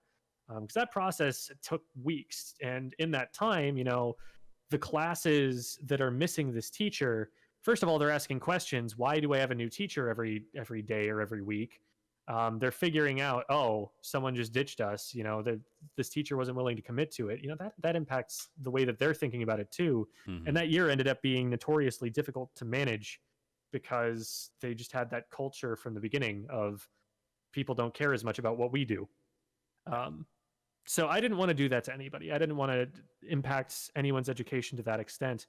So I finished out the year and then came back to Bravous, at which point it took a little bit more time for them to find a position for me. I was working part-time there for a while, and so I was doing part-time Bravous, part-time SAK for a while in the meantime, because you had mentioned before that you could use some extra help with TOing stuff. Yeah, because I'd had a kid, and that made staying at tournaments late at night a lot harder for sure. Yeah. Oh my God. So what was it that drove you from teaching, this thing that you had studied in school and had been your ambition for a while, to saying, what drove you away from teaching and towards returning and taking your chances with esports? I worked multiple 90-hour weeks over the course of all of those school years. There were a lot of things I loved about that job. The direct contact with the kids, like anytime kids were in the building. Those were my favorite parts of teaching. Um, Being able to present things to them that I knew would help them, being able to see that kid could use a little bit of extra attention right now. It seems like something has happened. This kid came in crying. Let's figure out what's going on. Let's help people. That all was some of the most rewarding work I've ever done. Um, and God, the first year was probably the worst year of my life, because my classroom management was not good enough, and the kids were very disrespectful to me, and I was bad at reining that in, and so it only got worse throughout the year. Mm. But learning to improve at that to the point where by my third year, I felt like I genuinely had a very good rapport with all of the kids. That was also really amazing to experience. The problem was just the grading. I had 180 students. If I assign a 3-page paper, you can do the math. I've got a novel that I've got to read and grade. A pretty long novel too. One which, it's not just minor spelling mistakes at the grade level I was teaching. It's major structural issues. It's the difference between formal and colloquial diction. It's grammar. It's spelling all over the place. It's formatting. God, the formatting was so difficult. So all of these little things, and like, I'm so willing to do that for any individual kid.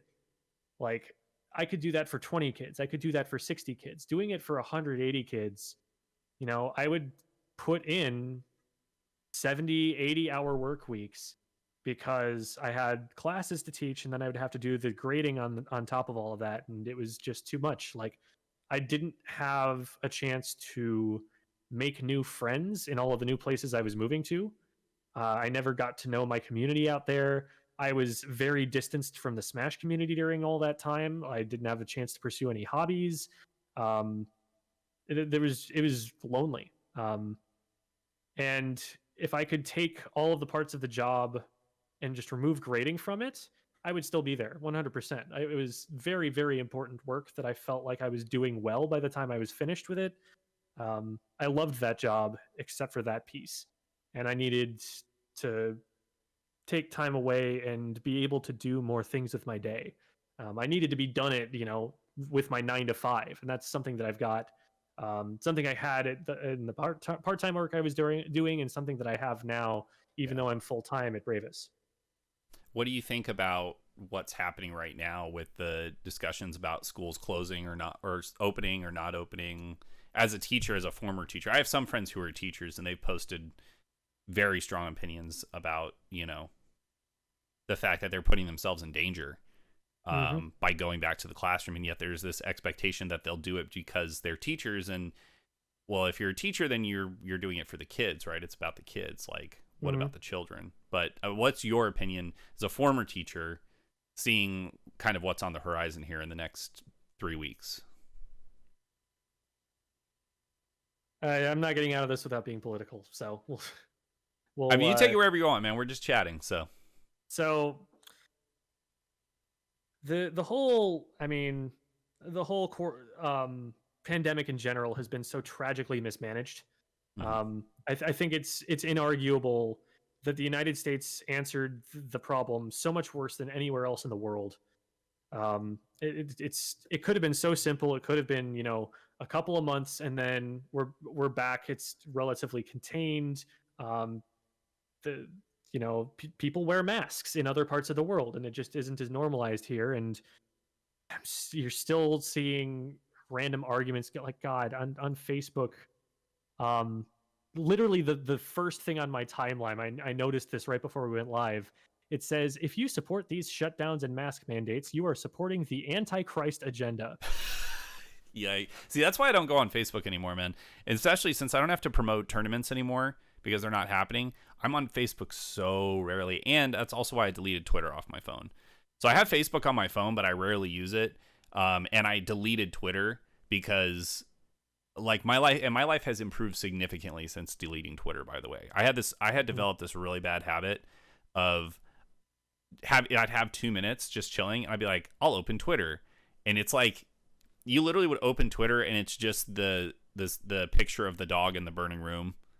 Yeah. Like that's what I would see, and I would, and that in those 2 minutes I would get pissed by something. I'd end up angrier in those 2 minutes, and then I finally said, "Why?" Especially with like the reckoning like that's happened in the Smash community. It was, I would open my phone and there's another twit longer, there's another twit longer, there's another, and I've read them and I've kept up on them because that's my responsibility as a TO. But I couldn't do it all day. I just couldn't. Yeah. So. I am the type of person who will engage with that and can consistently engage with that.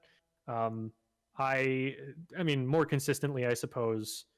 I imagine I too have a breaking point, but the thing is, like, one of my main motivations to go into teaching was that I was starting to see there's so much misinformation and it's propagating so much more easily. And, we were talking about, proto Gamergate stuff. I was exposed to that sort of messaging and realizing that people need education on how to develop an epistemology, an understanding of how to gain knowledge and what is a proper authority, what is a good source, that kind of thing. Yeah. Like, people need to know how to develop an intuition about whether to trust a source or not.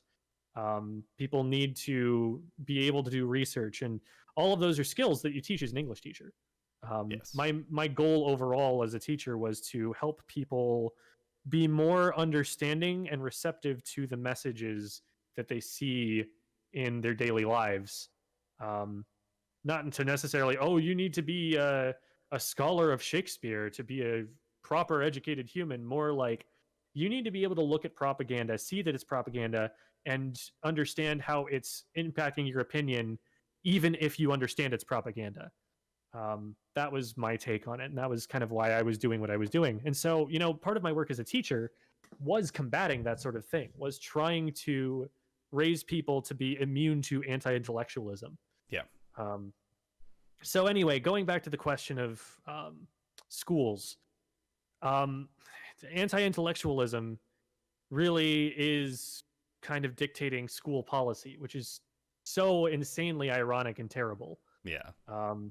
And on the one hand, it's like unprecedented and strange to just say, we're not having school this year, because that creates so many other social questions. Like, okay, where do the kids go during the school year? How do their parents supervise them?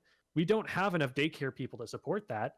Yeah. What are we going to do about this? That has been one of the that has been one of the strangest things to see, is the dependence that the average American adult parent has on the school system, just to be able to go out and work their 9-to-5 job. I mean, as a parent myself, who doesn't have like necessarily a traditional job, we still had to end up starting daycare with my son after a year, because we were just like, we can't function as people. Like, we would take care of him all day, and it'd have to be one of us. And because I had the more flexible job, it would often be me.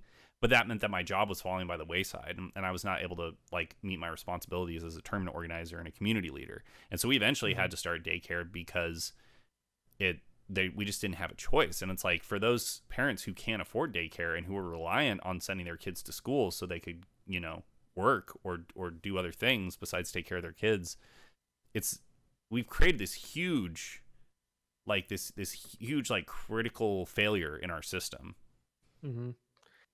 And like, there are very legitimate questions that need to be asked there. The problem is people aren't asking them, first of all. And secondly, they're prioritizing those problems over people dying. Like, that's the part that angers me more than anything. It's like, if COVID were something that, an irresponsible person who's, say, not going to wear a mask is going to go to random parties and like drink from the same cup as someone else, somebody who's going to do something stupid like that, if they were only a risk to themselves, I would have so much less of a problem. But the problem is, it's a contagious disease. The biggest issue with COVID is that it is more contagious than most things. And schools are petri dishes. Like, usually I would get sick maybe about twice a year under normal circumstances. When I was teaching, I broke double digits. I used up, all of my paid sick leave. Jesus. It was the combination of stress, which I think goes massively understated in discussing teachers and getting sick. The amount of stress, it lowers your immune system. Hmm. I was finding that I would start to feel sick if I got 7 hours of sleep instead of 8. I'm not like that anymore. Like, now that I'm not working that job, I can sleep 6.5, 7 hours and get by and not feel like I'm getting sick. But that's what would start to happen. Yeah. Because you're exposed to so many other diseases. Your immune system is constantly fighting off all of this stuff. Um, and introducing a disease that is not only deadly potentially, but even in the situations where it's not deadly, debilitating, I think you have to close the schools. I think it is irresponsible to not at least massively scale back on schooling. Now, obviously, we can definitely go and take some measures to use school infrastructure and use that, those people employed to help provide services. Like, maybe you could run some kind of daycare system where there's significantly more social distancing, or where they're doing online programs with kids to help keep their minds fresh and make it so they don't forget algebra the next year. Hmm. There are a lot of halfway compromises that do maintain, physical safety. But if they put everyone back in the building in the coming school year, they're going to have blood on their hands.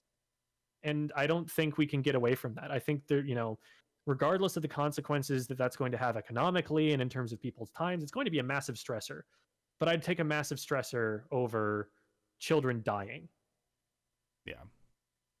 Yeah. I mean, I'm in agreement. I could probably try to play some devil's advocate, but I definitely am in agreement. But it's like, what do you do if you're the government, right? So like, let's say that it's if you're the government and your job is and you have to say, okay, well, the evidence is clear. If we reopen schools, we're committing a certain number of people to death, not just kids, and I think the argument is, that the kids won't get sick. I mean, I'm comfortable with that argument. The problem is it's the consequences of that argument that I'm not comfortable with. Because let's say that the kids don't get sick, and some of the kids would, right, because they're immune compromised or because they have a pre-existing condition of some kind, but most of them will be okay.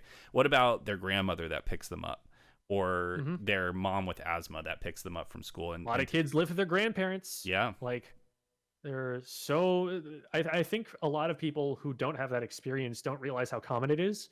But there were a lot of, parent teacher conferences I would have where it was not a parent per se. Yeah. It was, somebody else, and even parents are like more likely to be of the age where they're at risk. Yeah.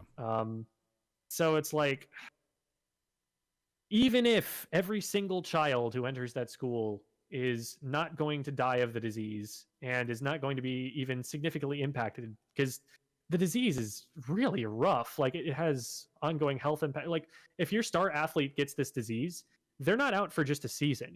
That's going to impact them to the point that they're never going to be the star varsity player until years later.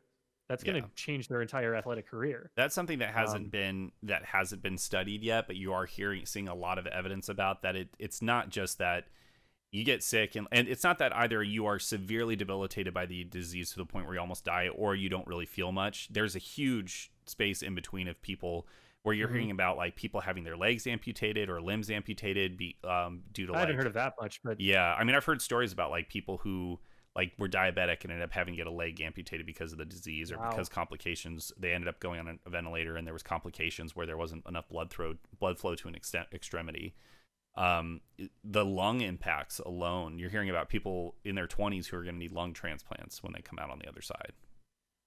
So it's weird, and it's like, you definitely, I don't see any way that you can morally justify sending kids back to school. But then the government, who are the ones that created this mess in the first place, they have a responsibility then to do something about that, and they don't seem interested in doing that. It's not happening right now. Like, it seems like it's being left largely to the states. Yeah, it is. And state governments vary pretty wildly in terms of how equipped they are to deal with that. But it's like, I guess, yeah, it was always going to be the states to begin with. Just,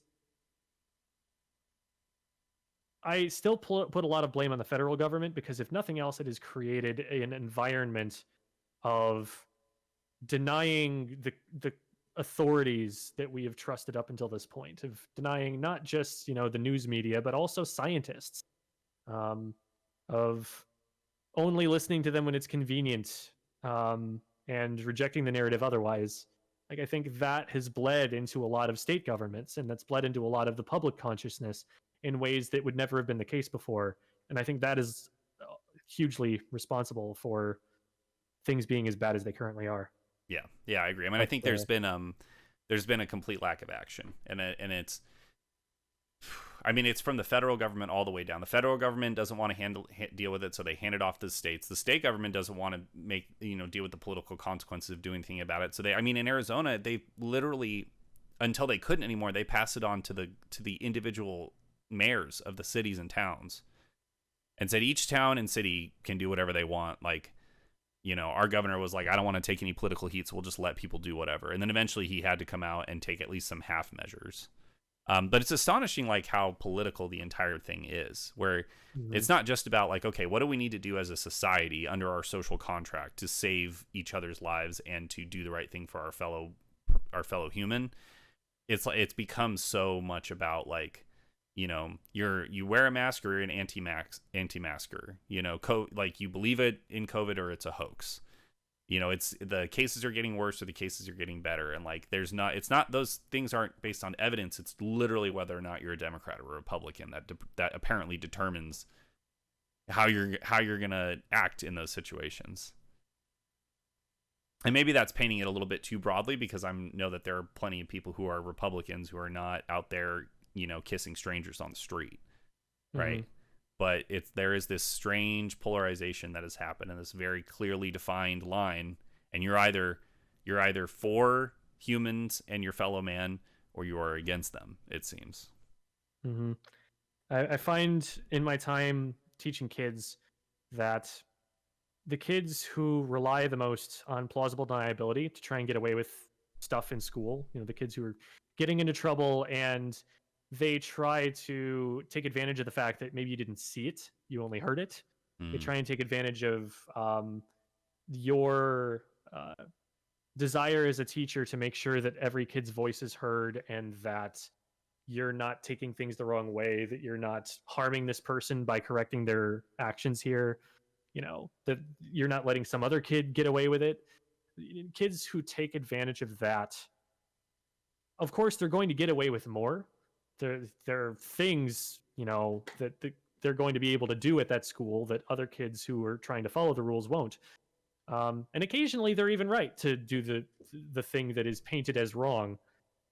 But the problem is that if you rely on plausible deniability to start getting away with things, that is when you start believing in your own untruth. And that's when you start losing your epistemology. That's when you start losing your sense of what is right and wrong. And what is right just becomes, this is what benefits me at the moment. This is the thing I can say for the best outcome to happen to me in the short term. And that has happened largely with a lot of adult Americans' sense of what is true. And that's really terrifying.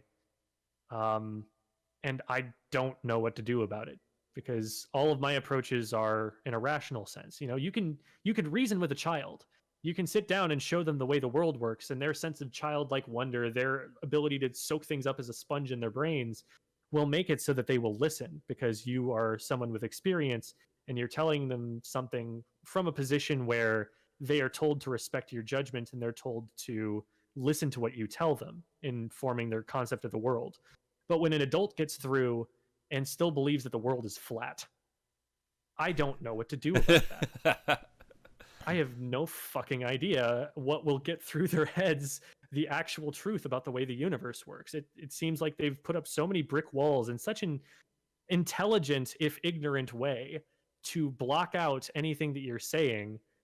Everything that contradicts is a conspiracy, and Yeah, I don't know what we do about that. that's the hardest argument to face. Is my so the argument that the hardest one to face is when you're talking about like having rational discourse is when someone says, "Oh well, it's just fake," or "That's a hoax." Because then you're kind of put in this position where you're like, okay, well, I now have to defend, like when you say like wearing a mask reduces transmission of the disease by 87%. There's a study that shows this. And the other person's just like, well, that study's fake. It's a fake study. That's just part of the conspiracy for them to get to like take away your rights or whatever. And then you're not talking about whether or not masks actually reduce the transmission of the disease. You're talking about whether or not this article is a hoax or whether or not it's impossible to like have a rational discussion under those terms. You're talking about whether this scientific journal that has existed for decades, that has been, submitted to by all of the best doctors in the field, you're asking whether that study is legitimate or it's coming from a source of authority.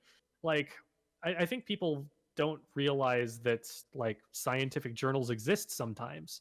Yeah.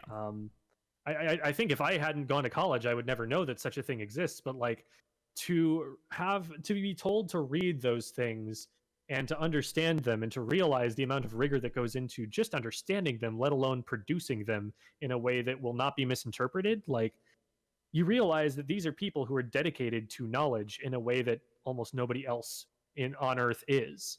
Yeah. And like the respect that I got for that from, going through college and really taking that seriously, I don't know how to pass that on to someone else. It's so easy to just say, oh, that's fake. It's so easy to lie. It's so easy to do that and to be convincing, because all you have to do to convince someone is to convince them that they're in on a secret that nobody else is. Mm-hmm. All of these conspiracy theories have that as their core hook, that you're not being told the real story. It boosts people's ego. It makes them feel like they are the smart ones and that they know more than the scientists that get all the real respect from the mainstream. Yeah. And like you see that on all of these posts. You see these people, they're proclaiming that they are the experts. They're proclaiming that they're the ones who really know it. And then you look at, okay, what is their information based on? They haven't done empirical studies on thousands of people. They haven't gotten access to medical technology in order to do all of this. They're just inventing this off the top of their heads, and they're putting it down because it makes sense. And they're believing that it makes sense to them because they're used to plausible deniability as their source of epistemology. They're used to, I can say this, therefore it's true. Mm-hmm. And it's such a vicious cycle, and I don't know how to break it. As a teacher who's been working with kids, who's been working with some of the most manipulative little bastards, middle school is the worst. Yeah. It's either 2 years old or 13. I don't know which one is the worst time in a person's life. I'll tell you in 11 years. Like by worst, I mean the most dysfunctional for the person too. Like nobody who is in a place like that is happy for it. Nobody who is, this deep in conspiracy theories is living the happiest life they could. A lot of them are, deserve our sympathy and need some help to get their egos in check, to get their sense of self-esteem back, to find something that they can be confident in. Like, I really do think that about a lot of the people who are in that position. And I don't want to just come down on them, because I think that there's no conversation that you can have that's rational with someone who knows you hate their guts. So again, I try to attack ideas, not people, but my God, these people are spreading ideas that are deadly. And I don't know, at some point you have to draw a line and just combat them instead of trying to help them. Yeah. I worry that we're reaching that point. The thing I hate the most about dealing with bad faith Andes like that, though, is do your own research. Right. So because when you try to engage with people and you say, even when you try to combat them and you say, hey, can you give me a source on this thing that you're stating? Like you're saying, okay, like, COVID-19 was built in a lab in Wuhan and it's a weaponized virus and the Chinese leaked it and it's their fault. And That's why this whole thing happened. You say like, can you give me like a source for that? Like, where did you read that? And they'll be like, well, you look it up. And it's like, well, I'd like to know what you read. It's not my job to do your research. You do your own research. That shit drives me up the wall. I cannot handle that. It's so easy to sustain a conspiracy theory if you just make it a part of the conspiracy theory that that source is not going to be available because it's been scrubbed from all mainstream outlets, and that the journalists are being told not to report on it. And like, you look at the number of people that would have to be involved in that conspiracy, and you realize it would all fall apart very quickly. Yeah. Like, this is something that has been studied, that the number of people who are privy to information in order to cover something up is inversely proportional to how likely it is for a conspiracy to be successful. Yes. If literally every journalistic source is being shut down here, like, that's complicity from a lot of people, all of whom are the people in society most likely to want the truth to be known. Yeah. Like, if they are the ones who print the truth when other people won't print it, and that turns out to be the case, that's when they get a lot of viewership. That's when they become even bigger. The problem is that a lot of people are saying, I have the truth that nobody else has, when they don't. And they're taking advantage of our faith in media and twisting it towards the media sources that they want us to believe. I wish that everyone was required to take Principles of Sound Reasoning. That was a class that I took. That was the single most impactful class that I ever took in college and in my life. I 100% agree. I 100% agree. It should be high school curriculum. Yes. That every single person should have to take a logic class. Mm-hmm. They should need to have a class dedicated to not just English class, not a class where we've already packed in studying literature and aesthetics and also grammar and also spelling and also oral presentation skills and all of these other things that we put on English teachers.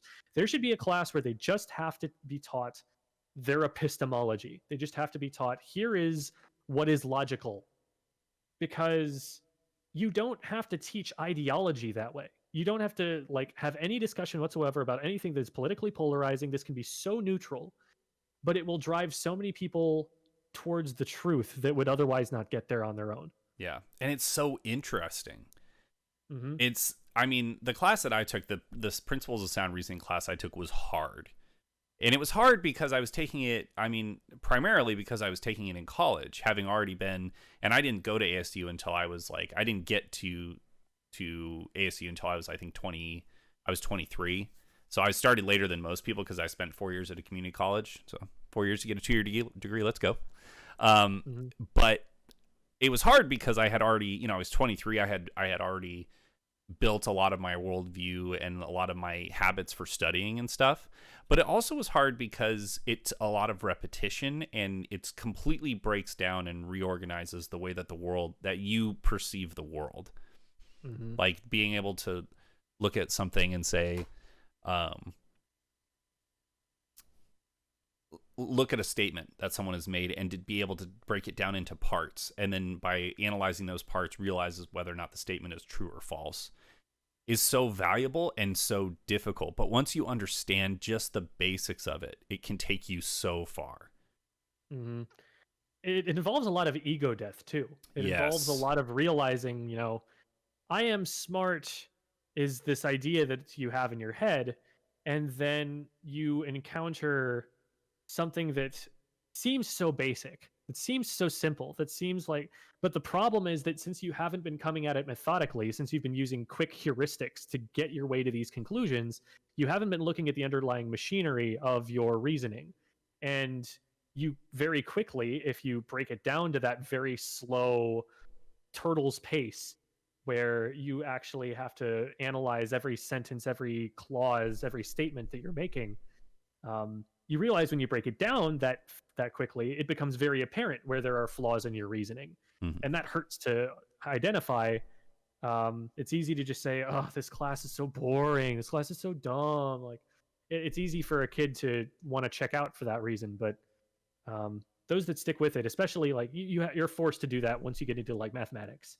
Yes. If you're going into especially programming, you need to have a very sound understanding of logic, or your program will crash 1,000 times because you forgot the period. Yes, yes, exactly. And I think, it helps to have a good teacher when it comes to logic. I had an incredible teacher who was, I think, like one of the most important teachers I've ever had. And he was really straightforward. He literally, I remember day one, he walks into the class, and he writes on the board. He says, all men are mortal. Socrates is a man. Therefore, Socrates is mortal. He wrote that statement on the board. Then he turned around and he said, in 2 weeks, half of you will be gone. That was how he opened the class. And so to me, I was like, that's a fucking challenge. I'm so in. I am so ready for this, because I was the person who, I was not this way in high school, but in college, when I got to a point of being like, in a lot of ways, I'm glad I didn't start ASU until I was 23, because I valued my education a lot more. And I was a lot more excited to actually learn the things that I was learning, because I saw that I had been out in the real world and saw that there was value to what I was learning. But I would sit in the front of the class every day, and I was always asking questions, and I was always trying to like engage as much as I could. So when he said that, I got excited, because I was like, this is going to be hard. And that was the single class, more than any programming class I ever took, more than anything like that. That class I worked the hardest in, and I walked out of that class with almost 100%. But that challenge, like having a teacher who's going to lay that challenge down for you, I think that's part of like something we're missing as well with kids in the classroom, is there's not challenge to push the kids to do better, because I think there's a lot of frailty right now with kids where there's helicopter parenting, where I have friends who are teachers who tell me stories about parents emailing them 2 days before the semester ends when their kid has a D, asking if they can work that up to a C+ somehow, and then when they say no, there's really nothing you can do, like they go, like these parents will like just go off on them and yell and say, oh, you're like, you're not giving my kid a fair shake, and you're not like they defend their kids when their kids are just lazy and their kids are not applying themselves, and teachers are not empowered to challenge children. Not just children, but challenge kids, challenge teens and young adults to push themselves. Mm-hmm. Go on. I definitely think that the helicopter parenting has had a significant impact on schools. I think that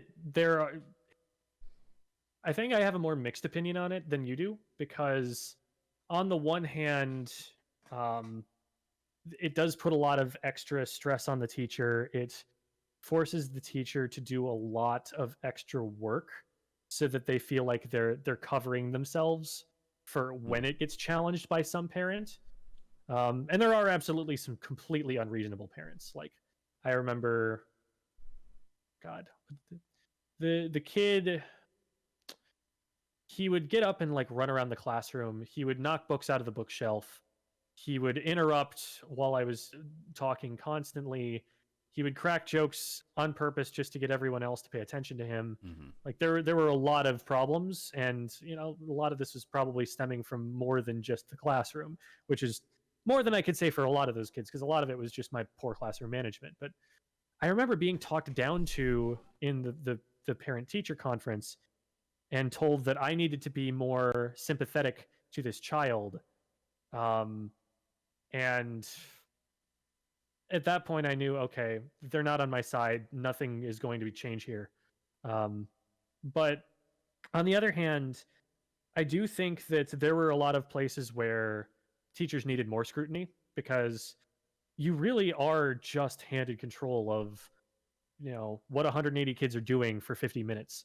And occasionally, yes, the principal will walk in and, observe. Most of the time, that's announced ahead of time. And teachers, God, I remember the mentor teacher I had for one of my, it was before student teaching. It was like you go in once a week kind of thing. Yeah. One of the teachers I had for that was, making especially sure to be very careful and meticulous with her lesson planning for just the day that she was being observed. And I was like, okay, it's not quietly in the back of my head, of course, why is this kind of attention not being given every day? Why is it just that one day? And that one day, her teaching style was completely different too than the way it normally was. Mm-hmm. It's those kinds of things where I kind of like that a parent is getting a little bit more of a say in that. I think it's definitely gone too far. Like the most powerful party in any school is definitely the parents, 100%. What they want is going to happen in that school. The administration is most likely going to cave because ultimately it goes up to the school board, and the school board in a lot of places is a group of elected officials who have the least experience out of anybody in the educational process. Of course. Why would it be any different? It's like a political office. It's something that you're not going to do professionally, of course, but it's something where if you're going to do that, you have to be someone who has the time to do that. Teachers don't have the time to do that. You think principals have the time to do that? Heck no. They don't have time to do their own jobs. Yeah. So the people who are going to get involved are like the concerned citizen type who is concerned because of information that they do not have or that they misheard from someone. A lot of the time, those are the highest authorities that are there to keep the schools in check. Ideally, it is made up of citizens who are concerned, who are, who have the community's interests at heart. But a lot of the time, the decisions they make are just baffling. Yeah. And so if a parent, is on the school board or something, you're not supposed to be able to do that. But if someone close to that parent or somebody who is of a like mind to that parent is on the school board, it's their ideas that get put into policy. So I don't know. I had a lot of really the feeling that a lot of liberal Americans had watching the states turn red in the 2016 election. We had that feeling several times listening to school board meetings in some of the districts that I worked with, because we would hear people say things that, we know that the 8th graders we've been teaching can point out the logical fallacy in the statement that they just made. Yeah. And we can't do anything about it. That still controls how the schools, the school district's budget gets spent. So the parents are the most powerful people in that organization. They can definitely affect change if they really think that something's going wrong, if they want to put the energy into it. And it's, they have a huge stake in it. It's their child that is being raised by this person. Mm-hmm. So I think that they definitely should be a bigger part in the process than they were in past times. Sometimes, navigating that relationship is messy, but I've definitely got I learned a lot of people skills, a lot of like conflict mitigation, a lot of empathy from those relationships with parents, because once you convince a parent that you care about their child, they'll give the world to you. They're on your side. Mm-hmm. That's all you really need to do. And some teachers just can't do that. Some teachers can't honestly say to a parent's face that it's their kid's needs that they have at heart. And I think in those cases, there needs to be friction. There needs to be people being discredited, because some of those situations do get really toxic and really unfortunate. Yeah. All right. Let's cycle back to Smash. Mm-hmm. We got pretty far into that, didn't we? Yeah, that's all right. That's why we're here, man. I love talking, man. I love these conversations. I think this is the longest conversation. It's funny because we've known each other for 5 years. This is the deepest conversation I think you and I have ever had together. Probably, yeah. Because we've talked a lot about TOing. But... Yes, but so much of our interactions previously were, hey, something's on fire. Like, this thing's burning down. That's why I like talking to my peers and stuff about this. So here's what seeding is, Steven. Yeah, well, that was the early days. It started there, and then it became, wait, Steven, how in the world do I stream this thing? I know. Yeah, it's so funny how it kind of like how I credit so much to you guys for teaching me, and then it's like, I just like. But you were the one who was progressively learning, for the next 3 years while I was away. You definitely eclipsed me in terms of your knowledge just from the experiences you were having. So I have heard this story from many people, but I've not heard it from you. Tell the Sandstorm story. There are so many stories about MVG Sandstorm. Yeah, so I mean, because I'll try and go and be as comprehensive as I can, but I'm sure I'm going to forget something. Sure. So MVG had already been in the scene. MVG was the company largely headed and completely run by a guy named Greg. He approached us and said, "Hey, I want to start." This isn't his words, but he wanted to start putting money into the scene and blowing things up and making big tournaments. And he wanted to do this fast. Like he had a conversation, I think over dinner at one point with us, where he was like, "I want 17 Apexes all across the country, all under my name." You know, he wanted to like start on the West Coast and make major after major and march his way back to the East Coast, where he wanted to sell out Madison Square Garden. Wow. For an event. I actually did not know that he had aspirations that height. He explicitly stated that goal multiple times, that he wanted Madison Square Garden because he had been turned away for an event that he wanted to run there at one point. And so like he wanted to earn his way back in. This was his Horatio Alger pull yourself up by your bootstraps kind of story. Yeah. And so like the thing was, he didn't come from the Smash community. We had to teach him how to TO things. We didn't know why he was interested specifically in us. It came out eventually that he would say, he's from investment banking. That was his background. Mm-hmm. But it eventually came out that there was something a little bit off about where the money was coming from. It wasn't really clear where it would, we don't know the details of that.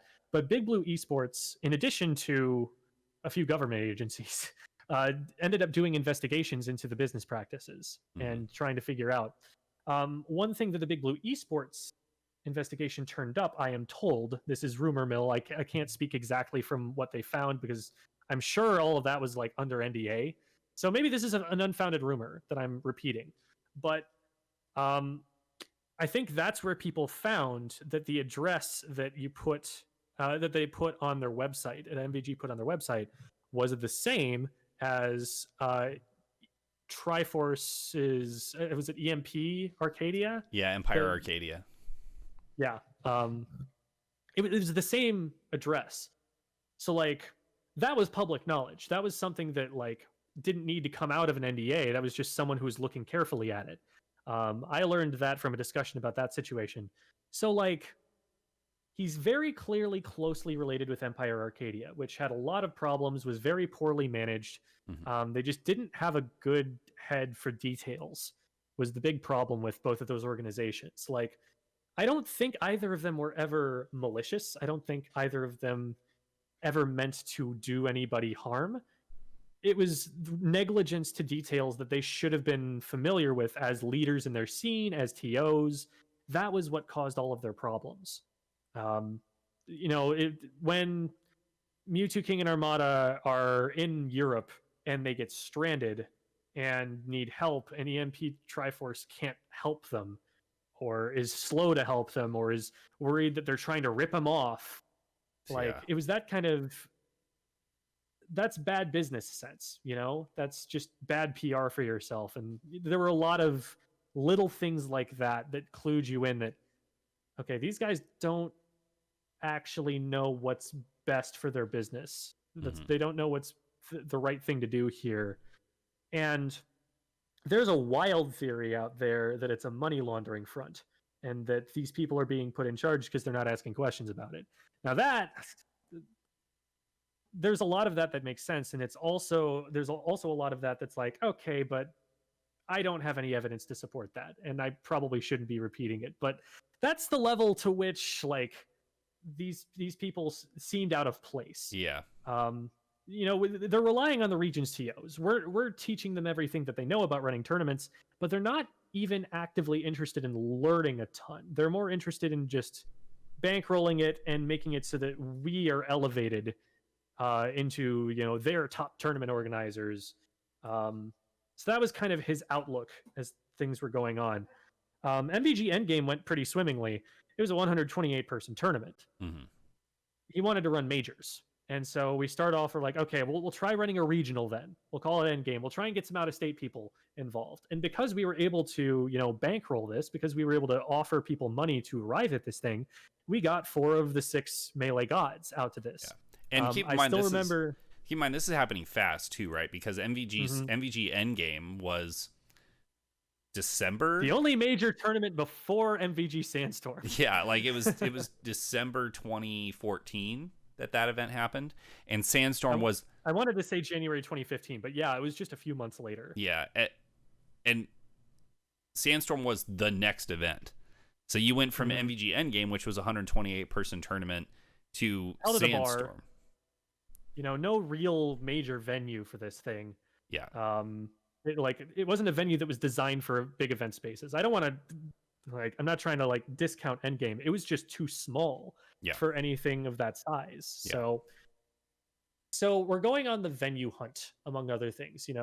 We're being hired on as TOs, obviously, and it's cool that we're making money for this. Yeah.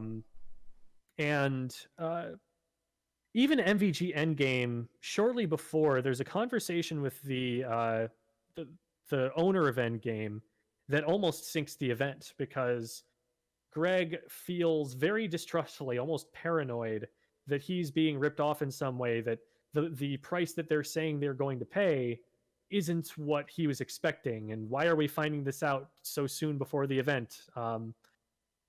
On one hand, I definitely think we should have found out about, the price needing to be different before then. But the way that he negotiated that was always suspicious to me.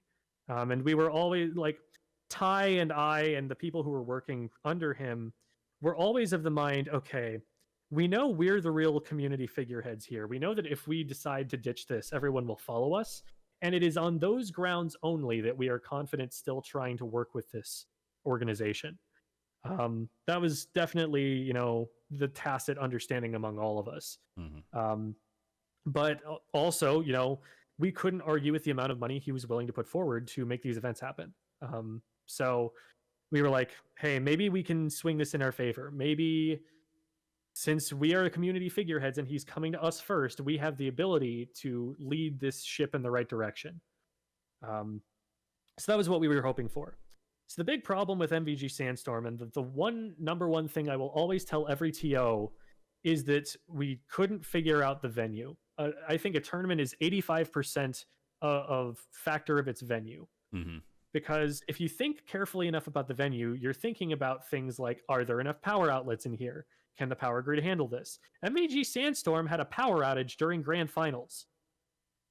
Yeah. I remember where I was when that happened and looking at all of the TOs. We were all behind the crowd. Nobody could see us. Yeah, that would be the worst. Because that was the icing on the cake. That was the one thing that everyone was going to go, oh boy, MVG Sandstorm, here we go. The power grid was not sufficient to handling what we were doing. Was that an outage, or was it that they turned off the power? I remember seeing that GameWorks had turned the power off. Both happened, actually. Oh, okay. Both happened. So that one area of the venue lost power for that, split second or something. There was a surge or something like that. It came back, and we were able to play out game 3 with all of the same equipment and everything, and it never happened again. But what did happen later on was that the lights automatically went off. And I received word, I think from, I want to say from Greg, that he had recently found out that the venue was closing and that we couldn't have extra time, that we were going to need to just close down in an hour. So PM Grand Finals never got played. All of this was communication that, if we'd had with the venue ahead of time, we found out later on they would have been perfectly fine just letting us stay a little bit of extra time. They would have kept the lights on for us. But we were worried at the time, and we were ushering people out. There was talk literally about having PM Grand Finals in the back of someone's van. And honestly, I would believe it if it had happened, because PM is just like that. And I love PM to death. That's a PM move. Absolutely. The tournament itself was sick, in terms of the talent we had there, and in terms of the games that were played. There were so many cool moments, but it was all overshadowed by a number of production details. It's all in the details, and if you think hard enough about the venue, you're going to think about the details. you're going to think about the fact that they had dial-up internet. That's what we were trying to run a major Smash stream on. Oh, The internet was so unusable that a lot of that was streamed off of D1's phone. We were rotating phones once phones would run out of battery to run the stream for a major. That's horrifying.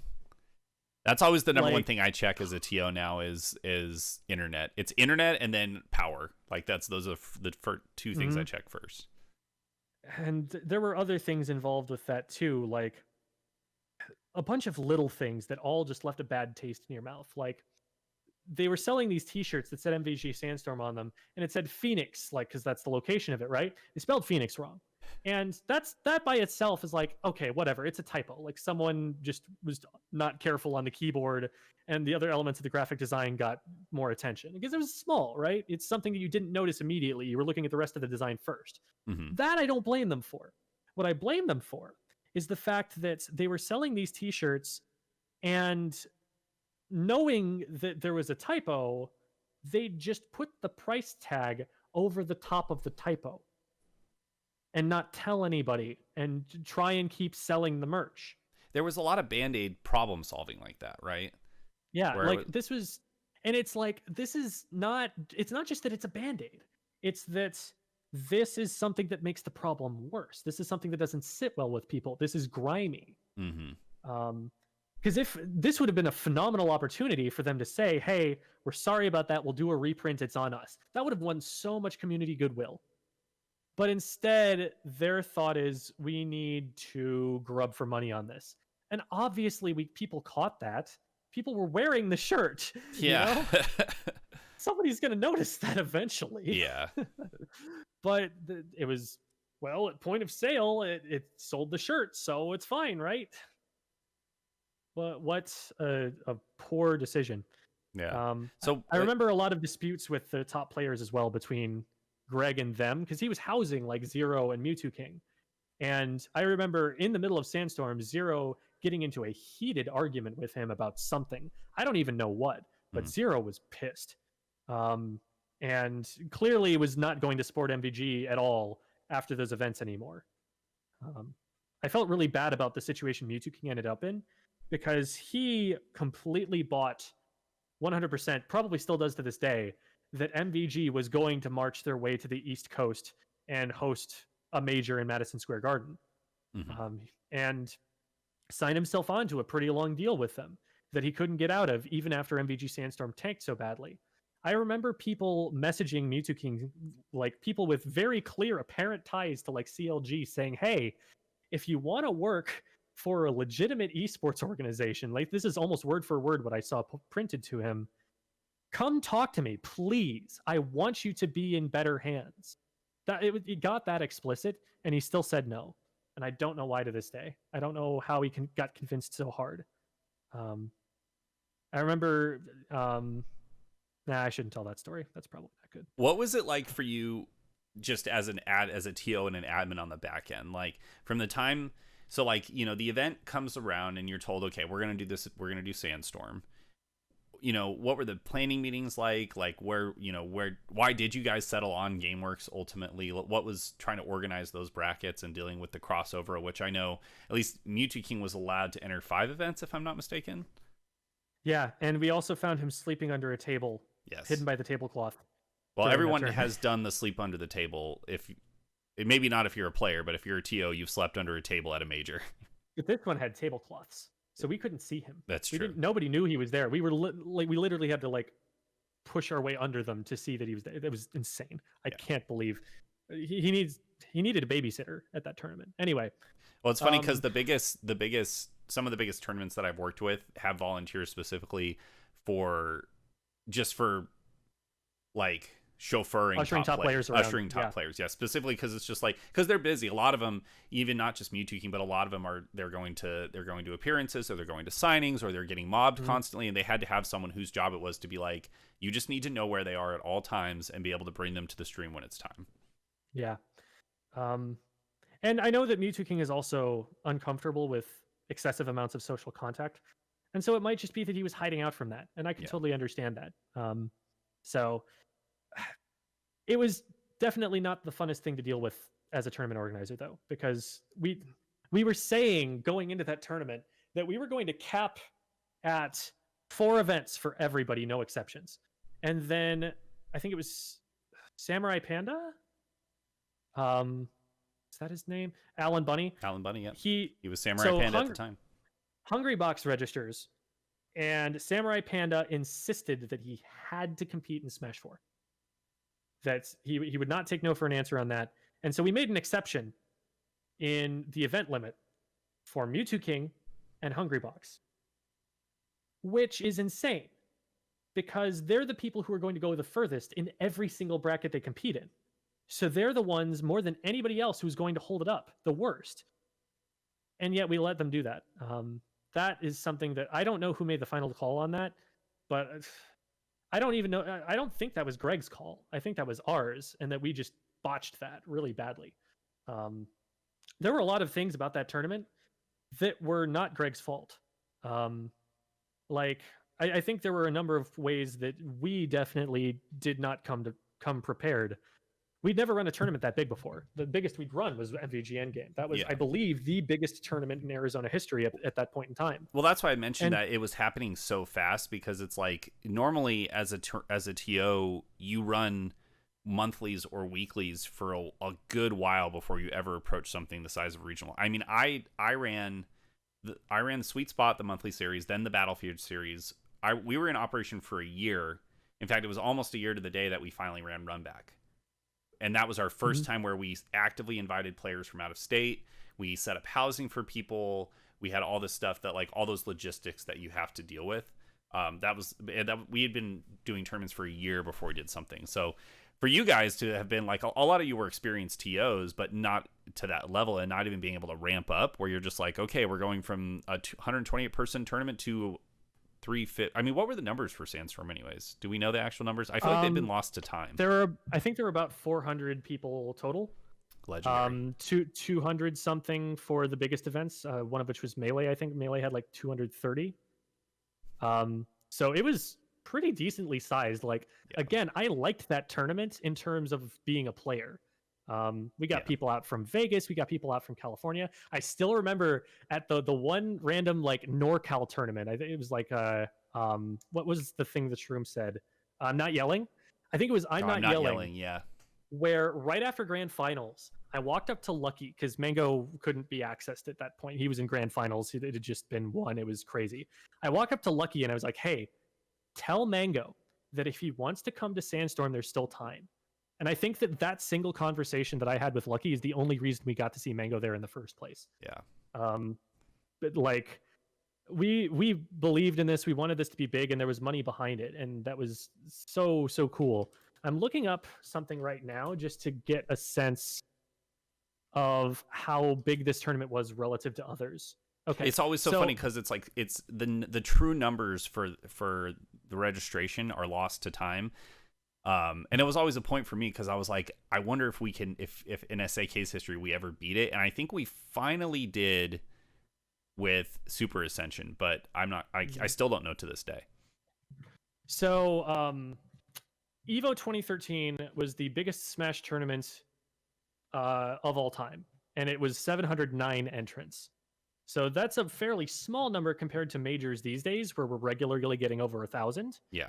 But so that's the high watermark, and we hit about 400 at this tournament, right? So this is not a small thing. This is basically a national. And we'd only ever run small regionals before. The most we'd ever had was like New Mexico showing up. Mm-hmm. We rarely got SoCal out, but we could get a couple carpools of them occasionally. And it wasn't like usually the top players either. So, God, this was such a big deal. Westball's getting second place at that tournament was insane. Yes. Axe beat Mango and Leffen, I think, at that tournament. Like, Jesus Christ, that top three was so nuts. Nobody had ever seen Westballs or Axe place that well. There were so many cool things that happened. We had the chicken tenders chant. That was just a great moment. I loved that. The chicken tenders were the item on the menu that everyone was getting because it was the most value for the least price. Yeah. So everyone was just like, okay, well, if that's all you have to offer of the things that I see there, the chicken tenders are obviously the best choice. So everyone got the tenders. And so the person who was like calling out people's orders was always calling out chicken tenders. And that happened to be right next to where everyone was playing on stage. And so that's where the chicken tenders chant comes from.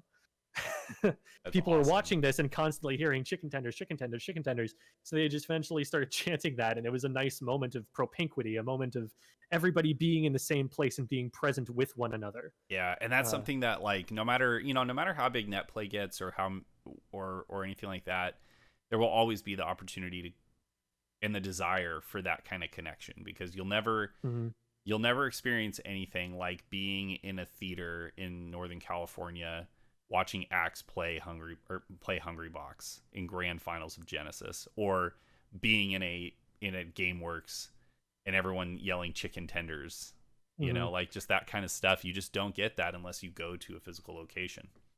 Never in my life have I ever heard the air reverberate. Have I ever heard the sheer volume of sound that I have heard at times like Axe's four stock against Silent Wolf at EVO 2014, where the whole crowd is just roaring Pikachu, Pikachu, or the end of the IHOP Denny's crew battle in Project M, where Silly Kyle makes an 8 stock to 4 comeback and brings it home and sends 80 people to one IHOP all at the same time.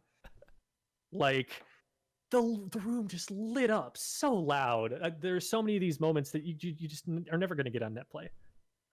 Absolutely. But anyway, back to Sandstorm. So one of the biggest problems with this was that we were very decentralized from the registration guy. We had a guy who was creating a Stripe for us. I think that's what it was called, which is a software we had never dealt with before. We'd never run registrations this way, but we were like, well, I guess, like, since we're not the business end of this, we're not bankrolling this, it totally makes sense to collect money in a different way, in a more official way that makes sense to business people, right? The problem was we didn't have any connection to this guy. Like, we got updates from this person secondhand from Greg once a week. That was as much as we ever knew about how registration was going. And so we weren't able to effectively communicate what we needed in the registration program. And it turned out the registration program didn't work for us. I forget exactly what the details were, but if you want to talk to Nick Constantino sometime, Nick Constantino, Dark Dragoon, it may not be a tag that you know quite so well if you're not looking for it. Although I guess you would know it if you watched the Melee It On Me rankings, the top 100 that comes out, because he's the guy who does the graphics for that every year. So you'll see him credited for all of those, but he is in so deep in the Melee Illuminati. Like, he has sources everywhere. He knows all of the major TOs. And it was thanks solely to his expertise in software that we were able to create a functioning registration page literally the day of the event. Like, this was... we needed to take the database of people who had already paid and convert them into something that would actually show up online and show the bracket. We did not have that until he single-handedly saved it. And this was before Smash GG. This is, I think, one of the impetuses for Smash GG. Matt.Zeb gets called into... I don't know if this fits the timeline, but this would make sense in my mind. Matt.Zeb got called in to save this one tournament in Colorado. It was literally like MVG was floundering, and he got flown in to take over the tournament. I remember that tournament, yeah. And I think it was on the heels of that disaster that he went and founded Big Blue Esports and got Smash GG up and running. It was him. It wasn't just him, obviously, but I think it was like that might have been one of the primary motivating factors for him doing this, so that he could feel like their expertise had a hand in the running of tournaments, even though they couldn't physically be there. It wouldn't be surprising to me if that was a part of the point of that. But so, like, Dark Dragoon single-handedly saved registration at that event. It would have just been a shit show that people would not have stood for if he hadn't stepped in and worked some magic that I could not possibly have done. I did not have the computer programming experience to do. So people paid through the MVG website, and then you guys had to take that and convert it into Put it into challenge, something else. essentially. It wasn't even challenge that we used. We had to, I think, where did we keep the brackets for that? It was something more about the back end registration side and not the brackets, because the brackets we could even do sort of by hand. I think we might have used challenge, we might have used, I don't know what it was, but it was something registration side. And again, you'd have to go talk to him for details. He would actually be a phenomenal addition to this podcast if you ever wanted to. I plan on inviting him soon for sure. He knows some stuff. So anyway, so I think the other big problem at that tournament was the stream, and not just the internet experience of it. Ray had a rough day the day before Sandstorm. He was coming in clearly on not a lot of sleep, probably functioning on energy drinks. And there was a lot of pressure that we put on him as a streamer, because up until that point, he had only really been doing like ASU weeklies, maybe something like the size and scale of MVG Endgame. But this was a major, you know, all eyes in the Smash community are on Arizona for this. Yes. And that was a lot of pressure to put on him. He, to a certain extent, cracked under that pressure. There were some moments where he maybe lost his temper, lost his nerve, and unfortunately, some of those moments were captured on stream. What was happening was that he was trying to maintain the normal quality that he got on his stream. He needed his 60 FPS. He was very assiduous about wanting that. Understandable. And it got to a point where he was dropping frames, and everybody's advising him, man, you got to reduce the quality. You've got to just make it so that the stream is going to run smoother than that. And he didn't want to do that, and he continued to have problems. And this was escalated by the fact that when people were trying to advise him on stream, and advising him in very good faith, mind you, there were a lot of people who felt for him, who were sympathetic to that situation and wanted him to put on the best show that he possibly could. But there was a mod that was hired by MVG that was banning those people. That was, you know, any criticism whatsoever, he was just going full censorship on them for, like, again, there was this sense of paranoia around MVG that we're being ripped off, or people are going to try and tarnish our name. It's like every bad business person trope that you can put together into one mindset. Like, it was that kind of paranoia. Yeah.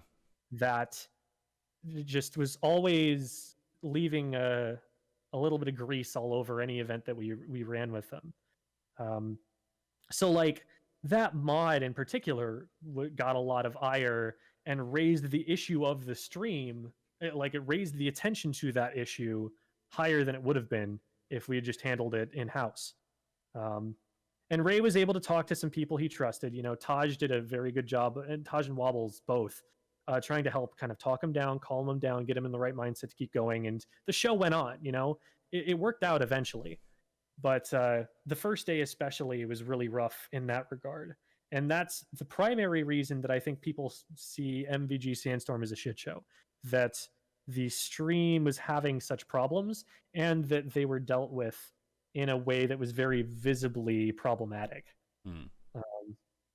And I don't want to put all of that blame on Ray, because again, we were all just on panic mode, and his situation happened to be the one that required the most attention to detail. If I had been put in that position, I don't know if I would have reacted any better. I don't think that I was ready to run an MVG Sandstorm.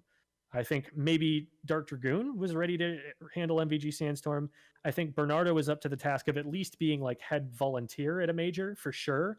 I think he was in a better place than I was. And Ty, while he had a lot of good input and was very important to that process, on the day of, he was busy playing. You know, he's not going to sacrifice his career as a player to TO that event. And so that was on the rest of us at that point in time. So yeah, there were a lot of things that went wrong.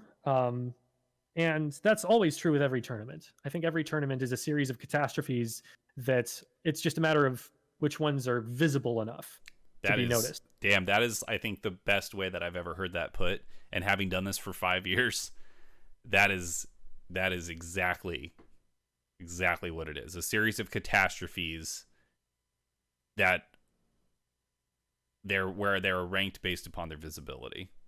Mm-hmm. And MVG almost went out of their way to make the catastrophes visible. in some cases. Like the situation with the power outage, that could have just been, oh, that's so unfortunate. It was the venue, like power going out for a second. Nobody wanted this. Greg blamed that on MacD. He thought that MacD, there's you can see on the footage of grand finals before it shuts off, you can see him like running around in a goofy way behind the setup. Yeah. And Greg alleges that he like stepped on the power strip or something, or he maybe deliberately did it to sabotage it. Like I wouldn't have put it past him to believe that MacD did it on purpose. Yeah. Obviously absurd. There are situations where that has happened in Smash history where like, I remember it was Kings of Cali, I think 3, where Lovage literally just kicks the power strip and it shuts off the entire setup. Yep. I mean, listen, that happens. I pulled a power. We held a tournament at Bank One Ballpark for the Arizona Diamondbacks, and during losers quarterfinals, I don't remember the exact matchup, but we had a daisy chain going because we didn't have enough strips where we were at, so we had a small daisy chain, and I was tearing down as losers quarterfinals was happening, and I pulled the daisy chain and shut off the setup that losers quarterfinals was happening. Oh no! It does happen. It does happen. You know. Yeah. I've also seen daisy chains. There's a picture of I think Big House 4 or something, where somebody daisy chained 4 times to a CRT, and there's smoke coming out of this CRT. Oh my god! So that's scary. I was like, okay. So I'm never doing 4. 4 is the maximum. You learn the limit of daisy chains, right? Like you're like, okay, I know we can daisy chain 2 together and we're gonna be okay, but we cannot. And I know go to there's 4. a CS department person out there who's saying, hey, I've seen 8. And you're insane, sir. Yeah, you have a death wish. But anyway, so like, the thing is, Lovage owns up to, or was it Lovage? It might have been HMW. I think it was those two on the mic. They own up to doing that, right? They were like, oh, I'm a dumbass. I kicked it. Yep. It's my bad, guys. And everyone's like, come on, dude. And like, that was all in good faith. Yeah. The thing was, MacD knew he didn't do that. And Greg continued accusing him anyway for some reason. I don't understand why to this day. Like, that's only negative press. That's only drawing attention to something that went wrong at your tournament. Yeah. If you can let it blow over, that's the ideal thing to do. But I guess he felt like he had to justify it, to excuse it, that it wasn't his fault, that he was being set up for this. Like, you see a lot of this mentality with like Donald Trump, but I mean, they may have run in similar circles. Who knows? New Yeah. New York, finance, etc. Oh God, Yeah. honestly. Wait, that makes so much sense. Anyway, getting away from that. So MVG Sandstorm was Can you bring the mic series... a little closer to your mouth, by the way? Oh, sure. MVG Sandstorm was a series of catastrophes like that. And I remember I actually did a write-up. Let me see if I can go and find the write-up that I did on this, so I can see if I'm forgetting anything. Journals from the depths of Melee history about to come out here. I like to ask people the Sandstorm story while you're looking that up, because initially early on with SAK it was kind of like a competition thing for us, but now it's just it really was like a good tournament. Like, it's like when you tell the story, like, it was a good tournament. It was really fun. Being there in person was a blast, and it's like a gem of Arizona Melee history that only so many people were really privy to what actually happened behind the scenes. So that's why I like to ask people about it. So there's a write-up here on Smash 4 that Samurai Panda came up with. So that's one thing. But I know I put together a document of this that was a list of things that went wrong with MVG Sandstorm. And you know what? It was probably like a Word document or something. So it's probably saved to a laptop somewhere. That'd be fun to go through at some point. See if I missed anything. But those are the ones that came to mind immediately. And like, okay, let's go through the Sandstorm issues and see. We did not have our own setups and relied on the public to bring setups. That was a big problem in Smash 4, that character unlocks were an issue. They needed to rely on people, being able to have all of the custom Miis and all of that stuff. Yep. And that wasn't something that was set up on a lot of the setups, so they had to just grind it out day of on a lot of those cases. Space was a concern. Like, the different groups were always butting up against each other. And so that was just a physical problem. That's not something that a lot of people would probably notice or have a problem with. Waiting on M2K for 2 to 3 hours, stopping doubles top 8 right before grand finals because M2K was gone again, and having to restart grand finals in the middle of singles top 8 because we didn't know how long we'd have M2K again. That's word for word from his. Intercom didn't reach to the PM room. That was a significant problem. We had to kind of be running around inappropriate team names. That was a pretty infamous case that was just, it came straight from the community. That was not MVG's problem at all. Yeah. That was just someone entered with an offensive team name that word leaked out. And since there had already been a bad reputation established for MVG Sandstorm at this point, people jumped on every bad piece of press they could find and hyped it up even more because that makes for a better story.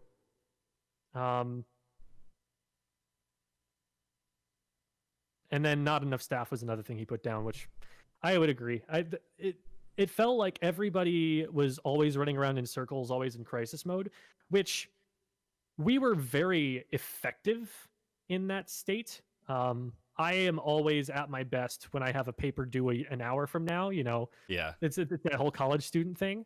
And I always function best when I have a deadline and I'm working toward that deadline. And that's part of what makes me so effective in tournament organizing to the extent that I have been, that when it's time, when other people are relying on me to do my job, that's when I'm most engaged and that's when I've got the details most on my mind.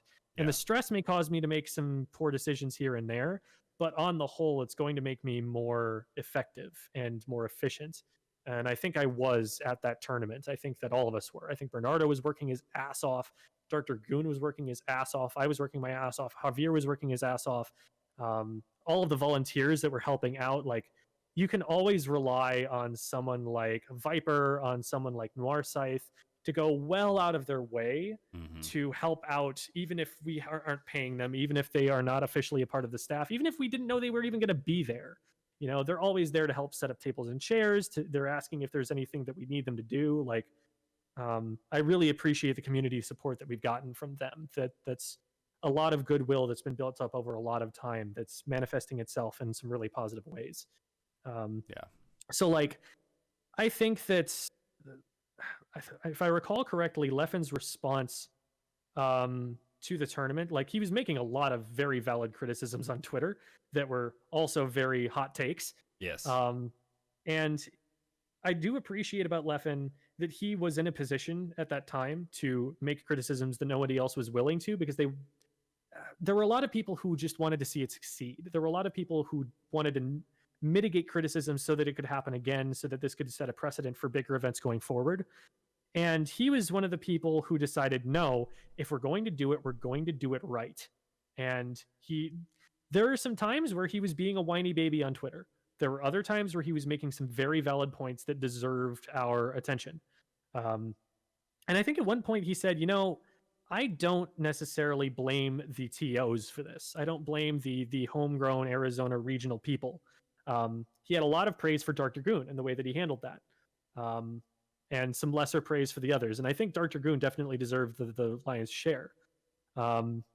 But there were just enough things that went wrong. There was enough that was wrong with the environment around it, with the goals going into it, with the lack of attention to certain details that maybe we thought had been covered, that maybe we had never considered before ourselves and didn't know to think about. We learned a lot from MVG Sandstorm. The problem is we never got a chance to apply that knowledge again until, like, Ascension came around. Until like 3 or 4 years later, we never ran a tournament anywhere near that size again. And we still haven't ever gotten like 4 of the 6 melee gods out to anything ever again since. And it's all on the reputation of that tournament.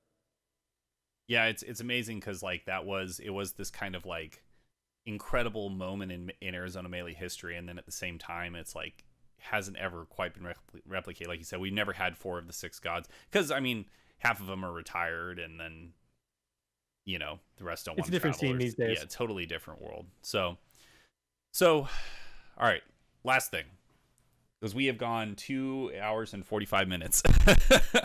It's flown by. COVID ends, everything reopens. The time comes to start rebuilding the Smash scene, what would you do if you had your choice? How would you go about reintroducing people to this, like introducing new people to the scene, bringing everyone back together, structuring the scene in such a way that you feel would be most optimized for growth? That's a really good question, and that's a really hard question. Net play cannot be ignored right now. Any in-person event is competing with net play. There didn't used to be competition, but now there is, regardless of where you live. You could be middle of nowhere, Alaska, and heck, I've been to a couple of Alaska locals, but even more middle of nowhere than that. There were 5 people. They were really dedicated. They were really cool. Go somewhere else, like even deeper into it, where there just aren't that many people at all. And this is your social scene. I mean, even those people, well, they've got access to net play. Why not just play someone over net play instead of playing the same 2 or 3 people over and over again?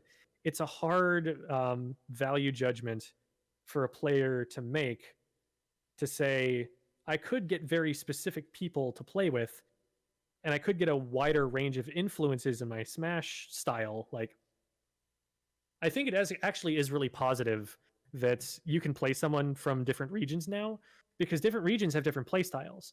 And there are a lot of things that, say, Arizona Falcos used to do that I used to be able to capitalize on, that I realize now that doesn't work. They weren't playing proper defense against some of the things I was doing, and now I suck in the Falco matchup because all of these people have learned. It's like net play has so many benefits to it that it's hard for me to argue against it sometimes as a viable alternative to some tournaments.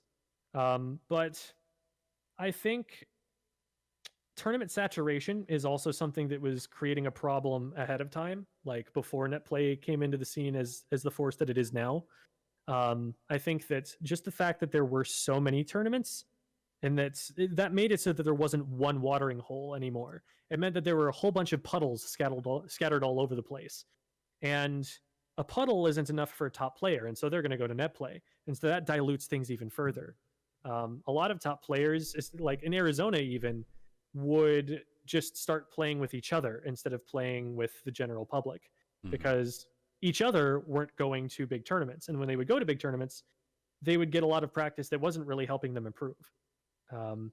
So part of that is growing pains. I think that it might be really, really hard to ever get back to the same up by our bootstraps, grassroots, we're in the dark ages feel that kept us alive in the 2008 timeframe. Like, that is really what Melee culture started with.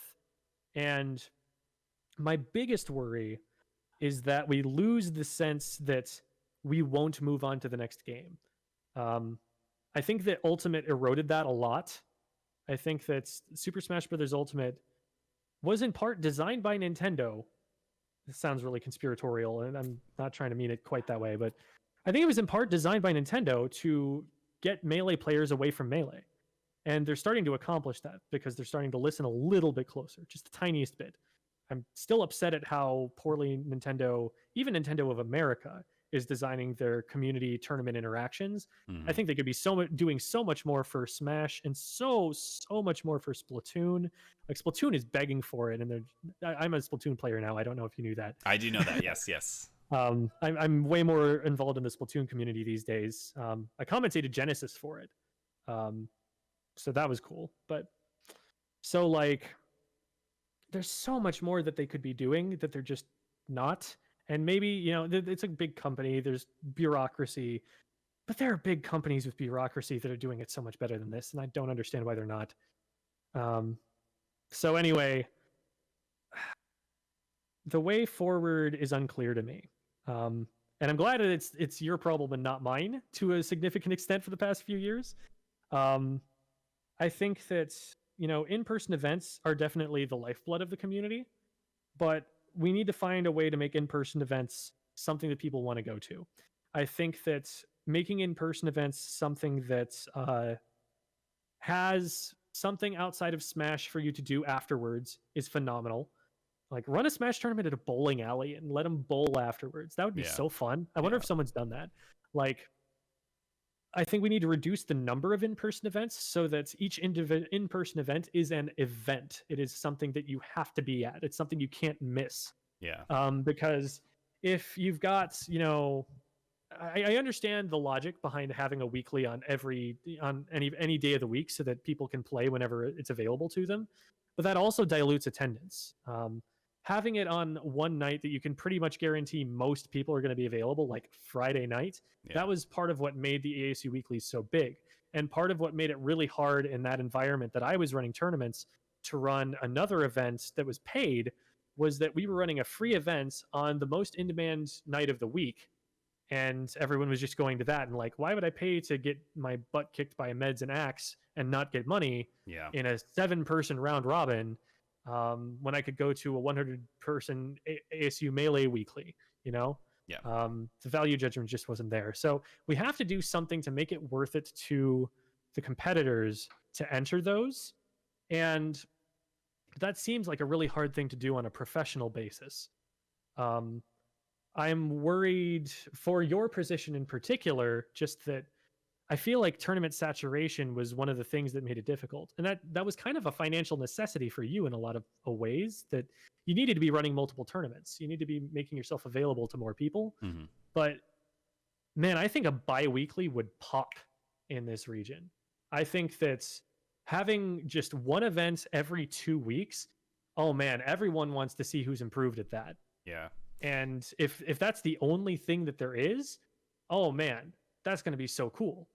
But it's hard to do that. It's hard to do that without other more regional TOs, popping up with their own homegrown side event that interferes or something like that. And it's hard to get people from all of these different places. Like some people had to drive an hour for ASU weeklies. Some people drove from schools in California, mostly just to attend ASU weeklies. Yeah. Like I'm still blown away that That's somebody crazy. would ever do that.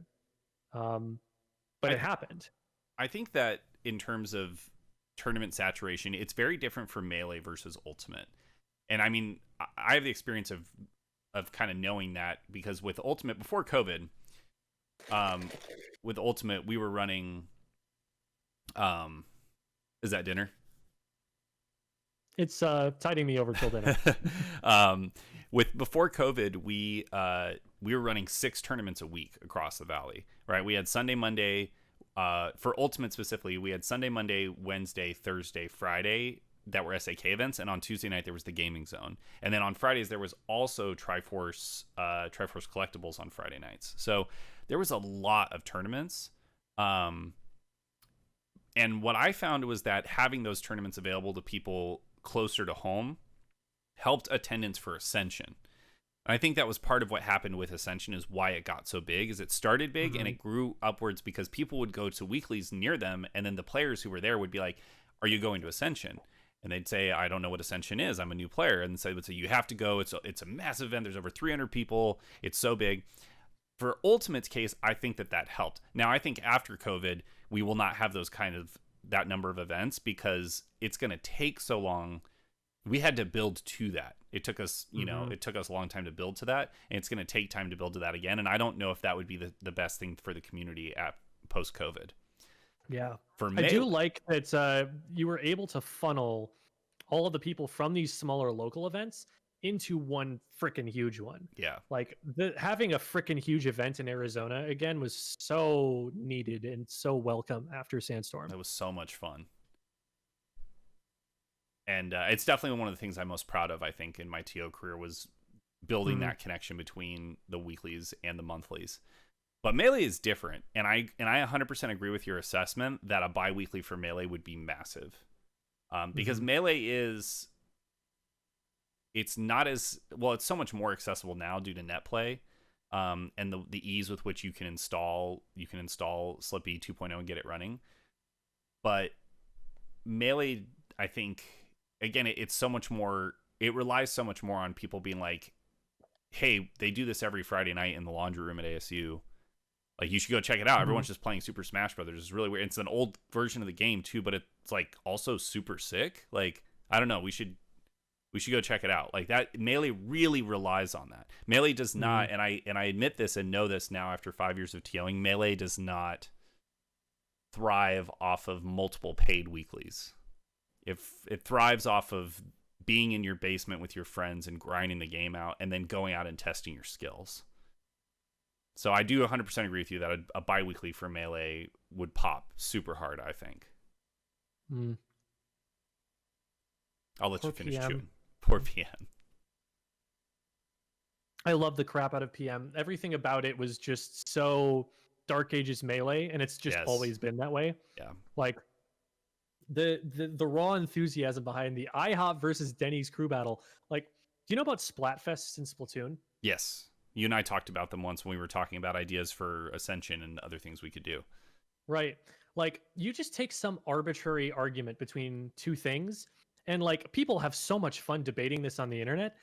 But my God, if you put that result, you put stakes on some other competition for that, oh, it gets heated. Yeah. Oh my God. It was just like, the decision was everyone would go to the restaurant that won the crew battle after this PM tournament. And that got so hype. Oh my God. The trailer that they made for this, they made different assets in the game. You know, they programmed in IHOP Stadium and like Denny'sville. Yeah. Like, they gave different costumes to all of the characters that they knew that their players were going to play. Like, it was a production. And it was, you listen to the commentary is terrible. It's just like them trash talking each other, not talking about the game much at all. Let's go, Ray J! Like, like, let's go, Justin, in Evo moment 37, because then he gets beat 2 stocks to 4 and loses. Like, like, oh my God, it was so hype. It was so cool. And if you have not tried playing PM, shame on you. Go find your PM community and show those people some love, because it is so outside of any big corporate influence. Like, there is no business that can possibly profit off of PM.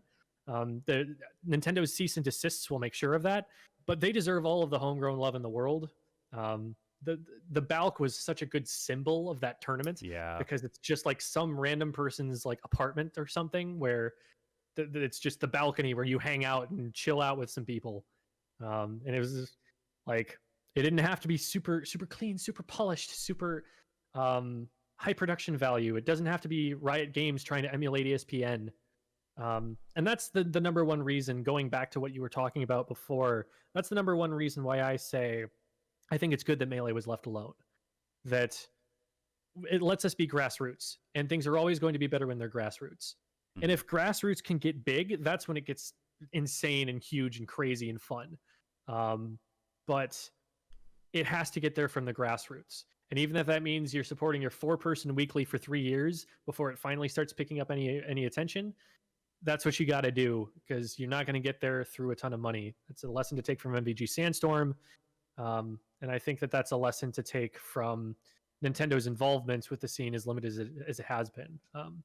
One thing that you may not know from Smash is that when Nintendo runs the Splatoon World Championship Series kind of things, you know, those are hugely attended tournaments, mind you. There's 700 teams of 4. Wow. Like, that, it's really, really big. And the Splatoon community is maybe like 1/8 the size of the Smash community. So getting those kinds of numbers is absurdly insane. It's so cool.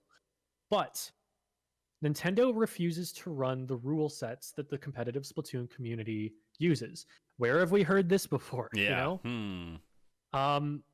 They actually experimented in a recent Nintendo Championship, an American Online Open, with running a rule set that was closer, not quite there, but closer to the rule set that we use. They didn't run Turf War. They ran all of the ranked modes that we play instead. They were very careful about their selection of maps for those modes. Now, they repeated Game 1 and Game 5 on every map list, which is whack. Like, we lost a set because they just got to go back to the same map they'd already won on. It was like being forced to play Mewtwo King on FD again, you know, that kind of thing. So like there were still problems, and there was still a lot of progress that they had yet to make, and I'm sure there were plenty of people giving them that feedback. But the very next one, they went back to Turf War, and I don't know why. I don't know if they're ever planning on trying it again. It seems like they just don't have the competitive community's interests at heart, which is a shame because there's so many kids who are so good at that game and would be so willing to be ride or die for Nintendo if Nintendo would just format their events the way they were interested in. So I don't trust a corporation to do things right. I think that for all the good that Riot has done in raising the visibility of esports, I think that there are a lot of things that have gone wrong in their corporate culture, and I'm very concerned about where their money is coming from in doing this. Because as far as I'm aware, they're not profiting from League of Legends. I don't think that they have ever been positive in their income. I think that a lot of their business model is dependent on investment from Tencent. Yeah, that's interesting. That seems to me to be difficult that they wouldn't be profitable. It's right, but the thing is, like, it's free to play, and they're putting so much into their production budget and so much into their promotion. Like, I can see it, at least in terms of what's put into it versus what comes out. And the other thing is, Tencent definitely has a very vested interest in the data collection that can come from owning major multimedia enterprises. And I don't know what's going on in that business. I don't know why they're in that, and that concerns me a bit with the geopolitical situation that we're in right now. So call me a conspiracy theorist, but I don't trust the League of Legends or the Blizzard Entertainment sort of model of blowing things up as an esport this big, because I don't know that is actually coming back to them as profit, and I don't know that investment is being put in good faith for good reasons. That's fair. I didn't expect that to go that way, but it makes sense. I mean, Tencent. Now we know Tencent is actually partially owned by the Chinese government, because it's a Chinese company. But I don't know if I would be interested to see the numbers from Riot and find out if they were profitable or not, because it seems like with the game being as massively played as it is, even though it's free to play, they charge for hats and skins and those kind of things, and that's where they make the money. That's how Fortnite made $3 billion, to be fair. So yeah. And I mean, if you look at Dota, right? Dota is very profitable, and their model, I love their model because they run compendiums, and so their prize pool is directly tied to the investment of the player base. So it's possible that my source there is misinformed. I won't disclose that source for a variety of reasons. Oh, sure. But it is someone who has been in the community, in the what's the word? What's the word for community, but for business? The industry. Yeah. Been in the industry for a long time and has a perspective that I trust on a lot of things. And that was something that I heard from them. And I was curious to see the numbers too. I was skeptical too. But it's something that, the highest authority that I know on the subject has said so. So yeah, I would be curious to see it. So, All right, Jeff, I think that's a wrap, man. 3 hours. And it flew by, dude. I really appreciate you doing this podcast with me. Thank you for your insights tonight. And thank you for everything you've done for the Arizona Melee community, that you're doing now with Bravous Esports and bringing in up a new generation of gamers. And for teaching me how to run tournaments, how to seed, and how to not crack under extreme pressure. So you're a legend, man. Thank you so much. Bye, everybody. Have a good night.